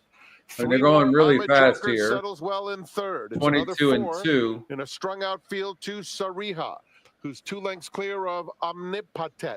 I really like how relaxed Sariha is right now. And Rough Ride still ended up going off as even money as the favorite. Being set really relaxed. Accelerina, whose speed's clear to lead by almost a half dozen over Yuki, maybe more now. As I'm a Joker moves up. Let's see how easy she does it in here, and that will tell whether she can move up in class or not. Because it's tougher competition. The 2 trailers, Real Fire, Rough Ride has been. I mean, she comes flying. Look at her. So it's not like the 3's not Claire. I mean, look at how easily she's moving. And look at that. Just breezing up to Accelerina, who's all out. Whoa! Yeah, the pace stopped. Real Fire coming with a wide bid. Omnipontet in between horses. There's an 8th to go. And Sariha has built up a commanding 5-length lead as Real Fire moves clearly into 2nd. Omnipontet is fighting for that spot late. It's all Sariha. Sariha jogs. Omnipontet guts up for 2nd. Real Fire. So 3rd. I think we got to look at the 7 and we got to look at the 1, Real Fire. And Real Fire really is not that much. You look on paper, that horse really was not all that much. And Omnipotent is a foreigner for Brazilian, actually, mare for Phil D'Amato, and ended up improving. I don't think this was all that strong of a field. No, well, it was only a 60 SOR. 60. That was my Yeah. point. I just thought that it would be tough. We should look at Rashmi at the 4. I mean, I thought the 4 for Jonathan Thomas and Frankie rides, I thought would be tough, Scotty. I mean, has won 3 of the last 5, 3 of 7 total. I mean, didn't win last out in the Oaks, but was in the 11 post and didn't break. So, I kind of am leaning there almost. I'd probably land actually on the 4 now that I think about it. I do think the 6 is going to run a good race, though. Let's see if I can pull up a race for Rashmi. I mean, last time the horse in the American Oaks was in over her head. And then the other 2 races are at Del Mar, which we don't have approvals for. So I don't have any way of showing it. But she was finishing. I would imagine that she looks good. And Dettori jumps back aboard, so he must have liked what he saw. She seems to be an up-and-coming horse for Jonathan Thomas. So I would imagine that she has a big shot in here. I would like her. I actually like her. Yeah. The 1 horse doesn't look all that great for Mike McCarthy, who takes over for Chad Brown. That's not an easy thing to do. Put the horse in a grade 3 race, and the horse burned a lot of money. This is an easy call for me. It's the 4 horse. It doesn't look like the rails are out, but the 7 has a little bit of the rail's not out. Yeah, but Jose, and Scotty had brought that up. The 7 kept just Leonard Powell off the claim and puts up JJ's just very sneaky in my opinion. But Patrick liked the 1. Well, Omaha Girl is very fast and seems to need the lead, so it's going to be very close, Jose, with Omaha Girl and Mucho Macho Girl. So I'm not sure. I'm not necessarily sure. I don't think the 5 is going to give up the lead to the 7, so the 7 is going to have to press. I think we're going to see some speed in here, which actually makes me like the 4 horse that much more. To be honest with you. Yes. Yeah. And the 1, it gives the 1 a better shot. I think the EquinEdge picks have it correct. That's all right. Yeah. We got one more. Where are you going? I'm gonna stick with the 4. I'm gonna go with the 4. Okay, you like the 4. What did Oldie like anything? He was on the. I'm glad you asked that. He was on the 1. Justin's on the 1. Okay, I could see the 1 horse with the speed, the projected speed. I could see it, but I still think the 4 horse is tactical. So and going to get first run. But okay, noted. Yeah, that was a good performance, Matt. Nice works for the 1. Oh, and Patrick said the same thing at the same time. Let's see here. But I mean, these are top-notch horses. I don't really get that. The workouts they have to really do it really easily when they're doing it, and then it's fast. But I mean, there's 13 wins for 23 races for the 2 horse alone. But let's see the workouts here. There you go, 9 of 61. It's a nice work, no doubt. Dan doesn't have anything on here showing that it was great, though. So I want to see that. When you see the plus symbol, that means the horse is really running good and working out good. And then, and that's a really that's good. I don't know how I missed that, but thank you for that, Dave. This horse is Justin. This horse coming off more of a year layoff, more than a year. No, yeah, that I had mentioned that. That was my concern with the 1 because then it's coming from Chad. I mean, she was an amazing horse, but I don't know. It's a long layoff. I don't know how you're beating the 4 in this race. 4 looks really good. And by the way, I think your 6 horses. You had the 6 horse for first or second? Second, right? Well, I kind of have it. I had it at first, and then I jumped on the 4, but I still like the 6. I guess I put it second. Yeah. And then Sariha was super impressive in that effort. But this is tougher. There's no question this is tougher. And listen, this horse was claimed by Mark Blatt for $25,000. And now is in a grade 3 Megahertz Stakes. Has come back to win 2 races in a row. Again, Rashmi is the real deal. But well, look, that was an optional claiming $50,000. I say real deal. I mean, these races are not all that big. $91,000 and you have this one that's earned $240,000, but that doesn't seem the same anymore. I don't know. It's a Well, see, that's why I like the 6, because it ran well in that 9 furlong. I mean, that was 9, now it's 8. But the 6 horse, I don't know. You might give me the 6 horse was won 4 out of 9 tries at 8 furlongs, and it's going to have all that pace. I don't know why the 4 horse has such a big. Honestly, I'm liking the 3 horse Sariha, to be honest with you. The more I'm looking at this, yeah, I can't believe. I mean, it's going to be a nice. It already is a nice claim for Mark Glatt. I said all along I thought that Mark Glatt would win the training title at Santa Anita. He's smoking him, isn't he? Yeah, right. I know. I think he is. I just hear his name all the time. He Yeah, must be. I don't know how he's. I don't know. I haven't looked at it. Anybody can confirm that for me, but I'm going to take a chance. I'm going to change up. I'm going to say 3, 4, 6. Right, I'm 4. I first of all, you know, I don't like horses that are taken off of Chad Brown. Yeah. I mean, they're not long for many more races. That's for sure. Yeah. So, all right, good stuff there. That was great. Last one. Where are we going? Race 8. Yeah. All right. So this is the Thunder Road Stakes. This is our last race? Yeah. Okay. It's a good stakes card. It's mini cards. It is. Big day. 4 horse fields. Woohoo. Yeah.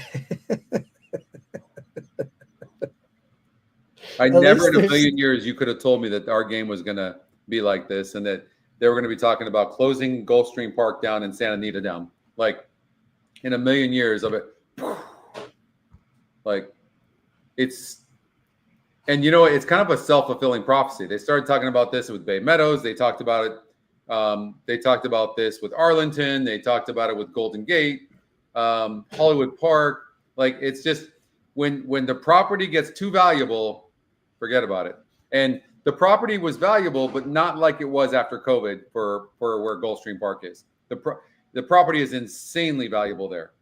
More so post-COVID. Oh yeah, COVID. The real estate jumped up 50% in Florida. Wow! Maybe more. Wow! Maybe come? double. Just I more don't. people. Nobody really knows. Before you could go to Florida. If you were in California, Florida was a breeze. Like, but after, if you bought something for $500,000 in Florida pre-COVID, right now you're looking at it being probably, at least 50% more, if not more. So that makes it really tough. They're looking at that. There's no way that Belinda's not looking at that going, this is just too much money. And listen, I can't even blame her. Who knows what she can get? $1 billion, $1.5 billion? Like, it just so sucks. I don't know what it means. Will she want to stay? Yeah. Will they open up somewhere else? Gulfstream Park is worth $2 billion in land, Scotty. Yeah, I believe it. And Santa Anita is going to be close to that. And, with the decoupling thing that's in there with the legislature now, which is likely to pass, they're guaranteeing 3 more years of racing there. And you look at Blood Horse, there's owners doing, separate groups, racing at Palm Meadows.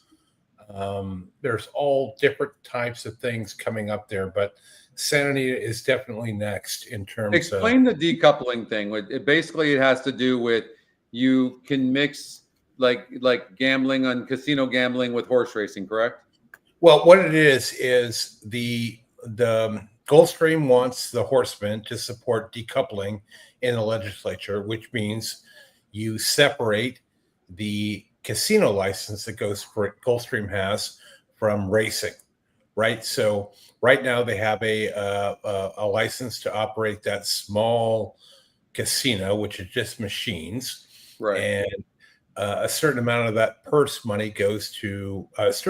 revenue goes to purses. And Gulfstream has said, we will do X, Y, and Z and dedicate this kind of money towards purses and everything else if the horsemen support it, to get the legislature to approve it.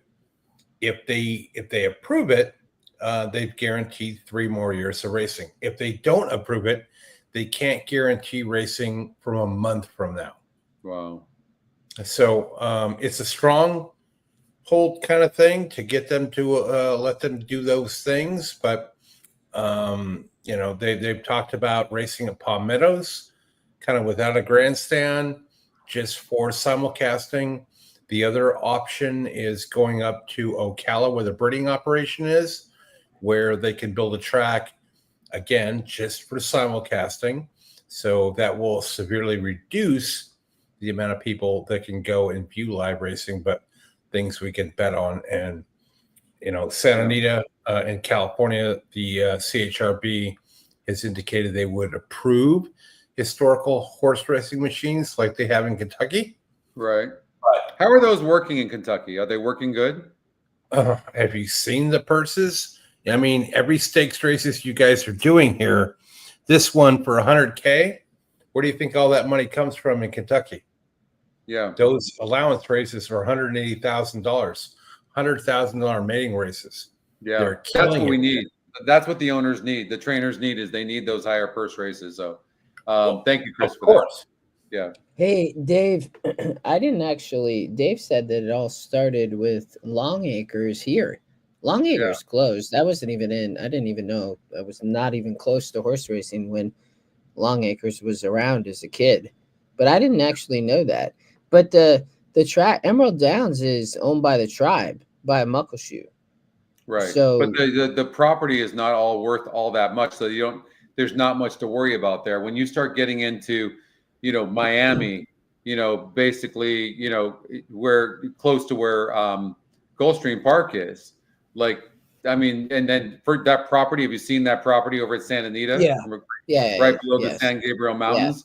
That the value, just like a small, an acre's worth probably $2 million. Yeah. Like, it's crazy. So maybe more, honestly. It could be worth more than that. So Pete is at fault, Jose. No doubt about it. All right. Last race here, Justin. Let's try to finish off strongly. What do you got? Man, this is a rough one. I cut, Scotty, just so you know, I cut a few of the low win percents, but I thought there was a lot of speed up front. JJ going to be on the 2 and the 7 going to be right up there at El Potente. Right. But in the 7 was the second pick, which really surprised me, Scotty, and Barrios was riding. But I ended up taking a flyer here. A lot of these horses haven't won in a long time. Yeah. But they definitely had some class, right? So I ended up landing on the 5, Astronomer. Frankie jumps on, which I thought maybe was intriguing. Simon Callahan, for third off the layoff, nearly 1-2 back. And then down at Del Mar, bobbled, Scotty. So I thought you could forgive the effort. I thought this horse probably was fit, looked good versus this group. It's a very competitive race, though, I thought. Right. There's a look at Astronomer. Sorry, I wasn't keeping up with you. I was listening, but I'm actually trying to find some past performances we can show everybody. San Gabriel. Let's see. We might have the San Gabriel. Let's see if we have that. We don't. Do we have this race here? We do have El Potente's 1-4 race from the 11 hole, and was the 6-5 favorite. That was only a 64 group though. But let's watch this race from the 11 hole. Not easy to win from the 11 hole here. They're all in line. And they're off. El Potente sprints out of the gate, trying to cross over.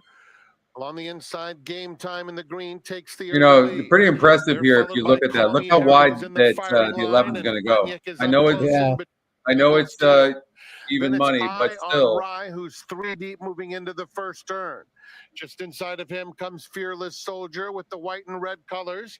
Then it's Star Wars, Siennois, Irish Prophet is behind that pair. Toward the back of the field are Maltese Falcon in the red, racing 3 lengths in front of Escape Artist, and Living Life is at the back, close to 20 lengths off the leader. Down the back stretch, and it is Game Time, and Armando Ayuso leading the way by a half length Spaniak is racing in second. Just behind them comes El Potente, and Call Me Harry is tucked in and willing along the rail in fourth. Fearless Soldier is in striking range, just 4 lengths off the lead into the far turn. Then Ion Rye, followed by Sar We're looking War, at the 11 horse races El on the inside Potente of on the Irish outside Prophet. right now, making a Another nice 2 move. Maltese Falcon inches Obviously, up on the 13 to 1 outside the of front. The other CNY, one who was needs to 60 to find 1 racing room. Megadnick, Behind them comes Escape the Artist and Bagnick, Living Life. who stopped the They have a Chilean quarter bred. of a mile to go. We'll see And how El El Potente Potente finishes is up these to off. take Here the comes the lead, 8 chased Ion intently by Rye, who's 8 Ion to Rye. 1. Ion Rye and El But look at the Potente. strides El on this Potente 11. running That's pretty strongly through the impressive, actually. stretch. Nice strides. Ion The 8's Rye in nice, too. I'm going to second. look at the In 8. behind them, Star These horses are Wars, moving, though. Irish Prophet on the outside. They come Nice to turn the of foot wire, right and it there, will actually. be That's El when you can visually Potente, see that. a That's kind of convincing impressive. winner. I Second like went to that effort Ion there. Rye. Then it was a photo for third between Irish Prophet. Yeah, what are your thoughts? Dave said was only 15% at, essentially even, 1-to-1, 1.1. Yeah. Ion Rye, let's see. Ion Rye, was second. You can see like kind of for Ron Ellis, a horse that's been hovering around this non-winners of 2 other than Maiden they're claiming. So basically non-winners of 3 horses. So but then when you look at a horse like Astronomer, I mean, you're talking about graded. No, okay. The more El Potente, for me, I'll pass.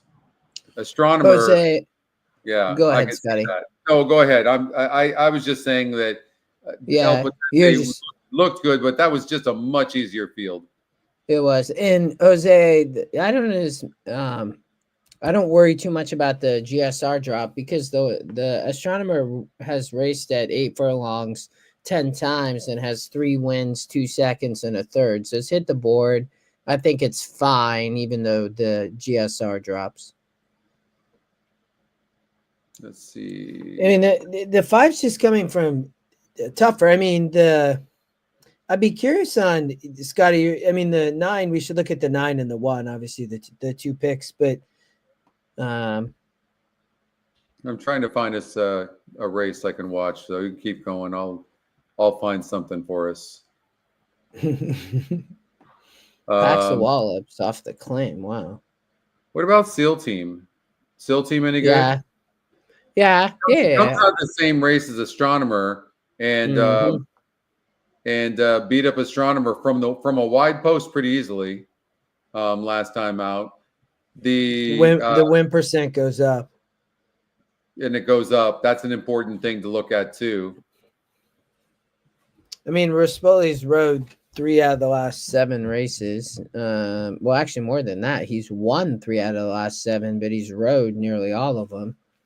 Well, look at Astronomer actually comes out of the Seabiscuit Stakes a few races back and beats SEAL Team, who ended up losing by about a length, though. It was good. And also beat Zio Joe for Doug O'Neill. But the horse actually had some issues in that race, losing by 3.5 lengths. But Astronomer was right there. And that was off a layoff, but then came back in the San Gabriel and didn't really run all that well. Well, but remember, bobbled. Astronomer bobbled there.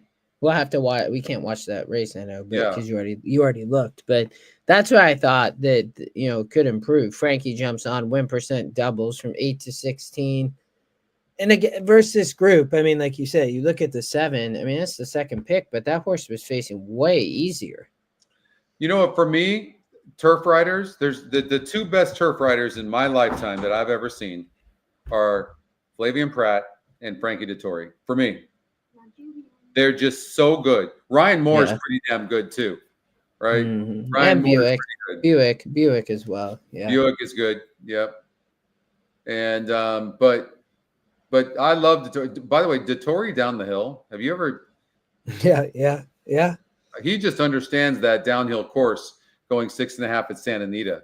But this is a really rough race. I don't know that we can come to a conclusion here. I don't know. I know Dettori's off of Cabo Spirit, who he ran in the San Gabriel last time out, and now he's on Astronomer. I know that.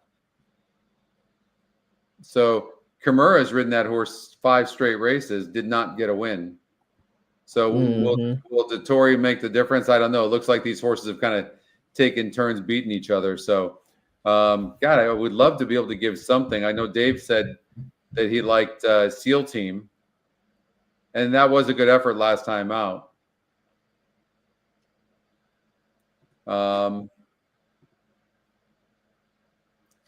Maybe this is the race where you take the long shot.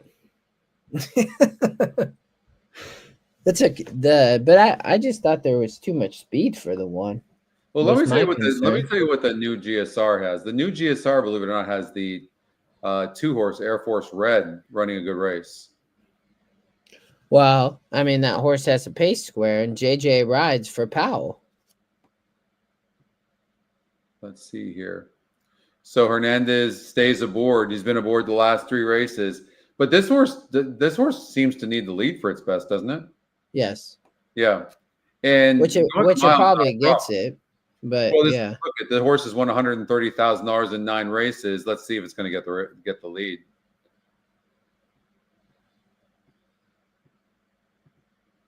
I mean, the algorithm says the horse might stop late, but going 8 furlongs. I mean, look at the last couple of races were down the hill. You've got some badass sprinters in those races, and those were grade 2 races.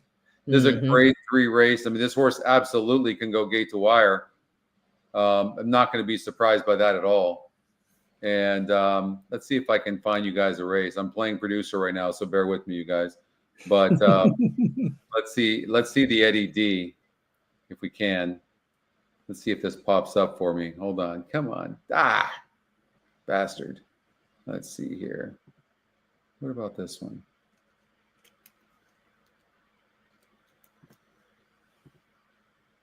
All right. I'm going to have to find out from Brad why those are not working.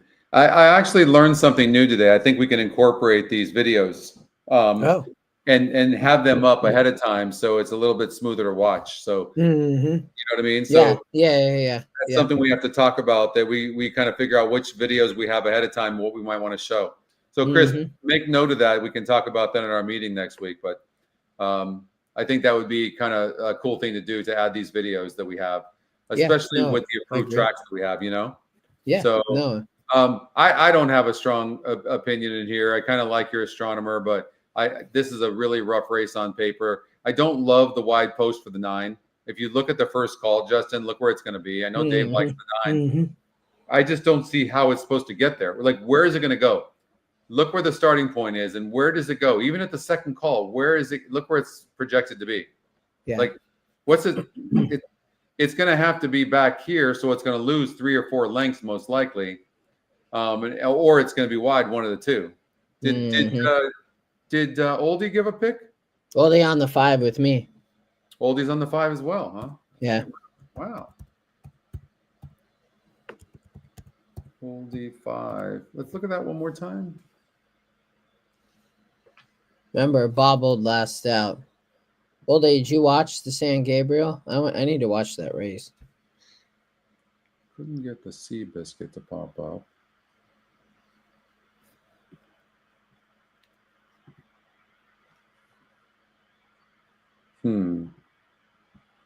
What about the Del Mar Mile?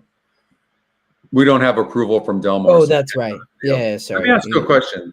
Yeah. Can you please explain to me, and this is a horse that needs a lead, why the hell is Cabo Spirit 6-1 on the E Morning line and the EquinEdge long shot? No, that's why earlier I was like, well, maybe it's the long shot. I know. I don't understand. It's not the fastest horse in the race. Look. I know. The 2 and 7 are faster. Yes, I know.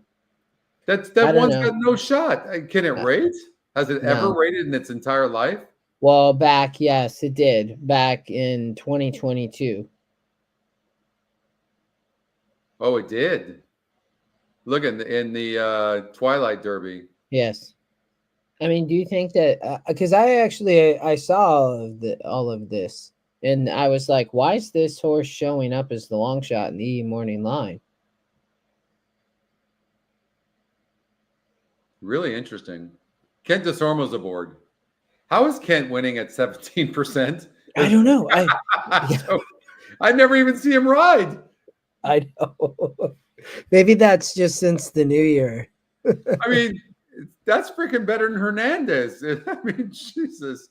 What is JJ 21. He's 21, but I'm just saying, like, it's better than most. He's up there with Rispoli, second. Yeah. Dettori's 14. How is Dettori only 14%? Give me a break, people. Like, I'll put Dettori on my horse. Dettori, come on to Florida. I'll put you on a 50,000 claimer. Like Jose said he won every mount since he's been back. Yeah, I mean, he just wins everything. Ken has won? Really? That's insane. Well, all right. I'm going to leave All right, you guys. brother. I'm not going to put a pick in here, but that was really a lot of fun tonight, you guys. Thank you so much. Chris, thank you as well. And Oldie and everybody, Dave and Matt Miller. Would love having you aboard and go get him this weekend. And I didn't say hi to you, Rodney. I didn't see you. Hi, Rodney. How are you? And who am I missing? Bill, just everybody in there. Jose, thank you guys all for being part of the show. Sister Pratt, I don't know how to pronounce that, but thank you for joining in the chat today. You were great. Oldie decided to show up. Oldie showed up. Oh my God. What does he want? What do you want? Just popping in for a second here. Okay, good. What do you know? Yeah, what's your wisdom? What's happening here? Scrat. Okay, we got Scrat. Yeah, I have no wisdom here in this race. I think this race is wide open. I just wouldn't count on Cabo Spirit rating for the second time since 2022. Well, it's like, why is that horse 6-1 and why is it the long shot? I couldn't believe it. But sometimes the algorithm reruns and that disappears. Oldie, Yeah, we want to reward the people that have stayed the entire show. And so can you give us your two best bets of the weekend? Two best bets of the weekend. Yeah. Well, I haven't handicapped everything for the weekend. Well, what a surprise. But I'd say Citizen Bull would be my first one. Citizen Bull. Okay. Citizen Bull. I'm looking at my confidence picks here. Okay. Let's see. You had the one in the at Big A. Yeah, I was about to go with that one, and then what is this one? No.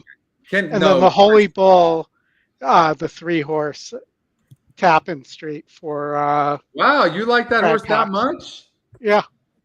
Wow. Okay, well there you go, folks. I like that horse too. 5-2 on the EE morning line. Dave, come on. What kind of test is that? Kenny Black does not compare to Kent DeSormo. Come on, you know that. No comparison. Like, now you want to make a tough one? Who was better?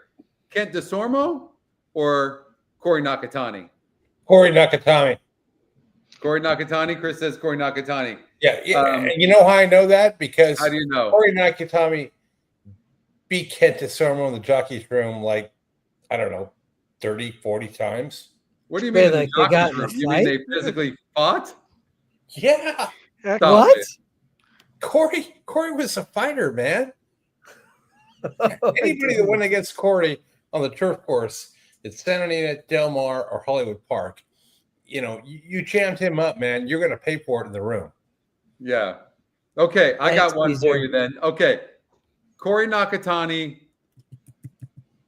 Okay, no. Gary Stevens or Chris McCarron? I'll take Pat Day in that contest. No. Pat's not in that. Pat's not in there. And Pat got lucky to ride some good horses on the East Coast too. I'm going to go with Gary Stevens on that one because I just felt he was more competitive. But let me tell you something. Chris McCarron, I don't know why hardly anybody younger knows who he is. He was, in our time, the most reliable guy. He very rarely messed up on a horse. Well, I could say the same thing about Russell Bays at Northern California, too. You can't even put Russell in the same conversation. When he came here to Southern California, he got smoked. I'm sorry. Yeah, but Russell the Muscle made me a ton of money up there because he was reliable with winners, right? Yeah, I mean, no. Who else has more North American winners than Russell Bays? Nobody. No, no, listen, that's not a bag on Russell in any way, but it's a big difference. Like if I'm I'm a superstar in college and I go to the pros, I'm getting my ass kicked most likely, right? I mean, just saying, like it's a big difference riding in Northern California and Southern California. Yeah. Well, I'm Scotty, very- you know what they call that though? What? In basketball, they call that bum slaying. Bum slaying? Yes, Okay, he was a bum slayer. And then when he came to Southern California and had to face Oh yeah, other jockeys in the same class, but he was a great bum slayer, like Jose Valvidia Jr. at Arlington. It was a bum slayer there. Jose and I are on the same page because bar none, for Luis Saez isn't even in the same planet as Patrick Valenzuela out of the gate. Not even in the same planet. No, in fact, there is nobody on the same planet as Pat Valenzuela breaking out of the gate on the lead. Nobody. Yes. And Scotty, I was there that day when he showed up to the stewards and shaved the entire hair off of his body to go pass the test. I mean, his eyebrows. Oh, there's no question. Yeah, there's no question. That's a different story, and that's for a different show, believe me. And I have plenty of Pat Valenzuela stories, believe me. Mm-hmm. Yeah, yeah. Personal experiences, stories as well. Yeah. You know who was really great, and he obviously wasn't one of the best jockeys, and he had a hard time keeping weight. But Iggy Puglisi was one of the good guys, one of the good jockeys. He just couldn't carry weight, but oh my God. Let me tell you something. If you, like some of these jockeys could party. I mean, and obviously Pat's one of them. Iggy was one of them. Iggy, let me tell you something. Iggy could take a room. I mean, he walks into a room and just it's all about Iggy. Everything stops. Yeah, well, he rode for Paul Carey for a long time. He did. He rode for Paul. Paul trained for me for a short time. Yeah. And but Pat Valenzuela, that was just man. Some of these jockeys, I don't know. Maybe it was. I don't know because we have more publicity now in horse racing than we did then. Well, maybe not. Maybe we don't. But it doesn't seem like the jockey colony either. They don't have the same personalities or they're not as good. I don't know. But we were really blessed back in the the 80s and 90s and early 2000s with some pretty amazing jockeys. Oh yeah, I mean Santa Anita, Hollywood Park, Del Mar, they had a great colony for a very, very long time, where you had a lot of Hall of Famers running there. Super exciting stuff. I mean, just think about the amount of years we had Lafitte Pinkai down there, which was just insane as well. So. Yeah, when Russell Bays came down to Southern California, his SOR and GSR declined. It did. But I mean, he was so reliable when you think of when Matt Miller was betting those days, but the amount of times you could key him in first and second in exactas and tries and everything else, and come up with really good ROI because you knew he was going to get the horse there, right? Yeah. I mean, he came down to SoCal, and that was the time, Scotty, to your point, where the colony was very competitive. You had all of these great guys running there and everything. And, it's hard to make inroads with trainers and everything else. But we do have the Road to the Anchi tomorrow at 11:30 a.m. with you and David Harrison. Yeah, we do. The stretch run will be on at 2:45 p.m. Eastern time on Saturday. You can join my Friday night coaching class on Zoom. And that link there, we have a lot of fun. A lot of people in the chat have said it's the best one of the week. I'm not making that up, but there you go. So, good stuff coming this weekend, and we've got some good stuff coming up with EquinEdge in the future, right? We do. We've got we're working on the new GSR right now that's, as you guys know, many points better than what the current one is. We've got the new Handy View. I know, since we're having so much fun on this show, maybe we should show the new Handy View. Let me see if I can get this up. Well, in the meantime, I'll mention another famous Arlington jockey that, if Matt Miller's still around, but Early Fires. Early Fire. I mean, but Early Fires was not a great jockey.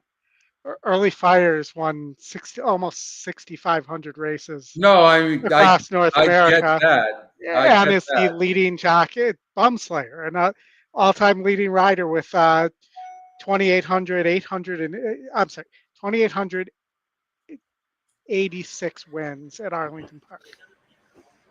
But Was that your favorite jockey? I as a just like kid? the name Early Fires. Oh, I was thinking that was your favorite jockey as a kid. My favorite jockey right now is that guy named Bacon.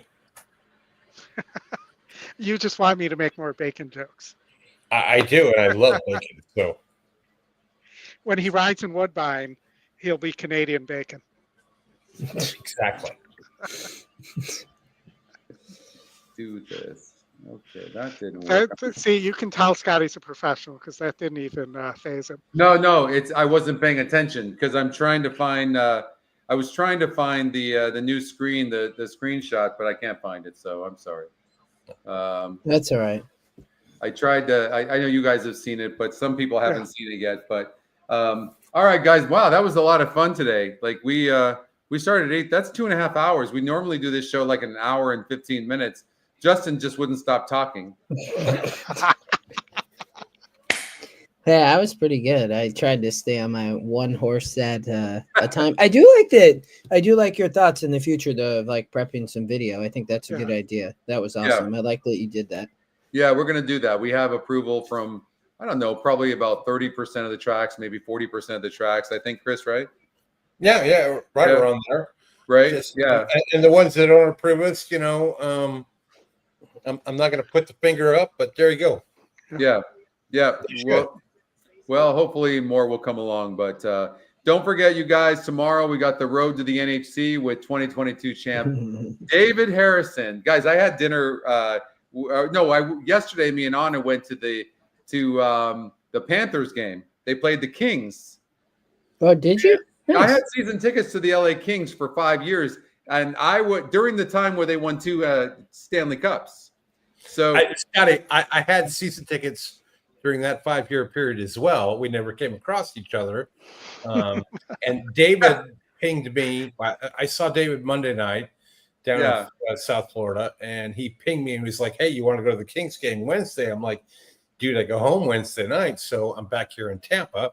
And they played Tampa tonight, and I didn't go, and they're getting worked. So they're getting worked over. Well, you know what was really neat was it brought back a lot of memories. If anybody knows playoff, there's nothing like playoff hockey, is there, guys? Playoff hockey is some of the best you'll ever watch, like if you ever do it. But and by the way, too, and Chris, Oldie, maybe you guys remember this, but the Kings, when they won the Stanley Cup the first time, I think it was the first time, maybe it was the second time, but that was an amazing run that they had where they were down 0-3 to the Sharks. They were down, I think, weren't they down 0-3 to Yes, they were, Scotty.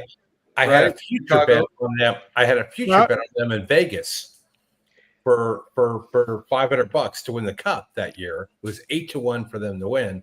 And I was literally like texting people with my ticket up with a lighter, ready to burn that ticket when they were 0-3. Yeah. And they won again, and they beat them. We beat the Rangers that year. We're still smarting over that overtime goal in Game 7. Yeah, that awful giveaway. It's really incredible. In fact, if you are a hockey fan and you've never seen that run, the year, I can't remember what year it was. It has to be 6 or 7, 8 years ago. 2015, I want to say it was. Is that what it is? We alternated with the Blackhawks. Right. Yeah. We would have won 3 in a row if it wasn't for that overtime goal. Yeah. If you ever get a chance, watch the entire the entire playoffs for the Kings. Other than the Rangers, where we blew them out, that was no fun. Yeah. But prior to that, the first. Well, that was a lot of fun.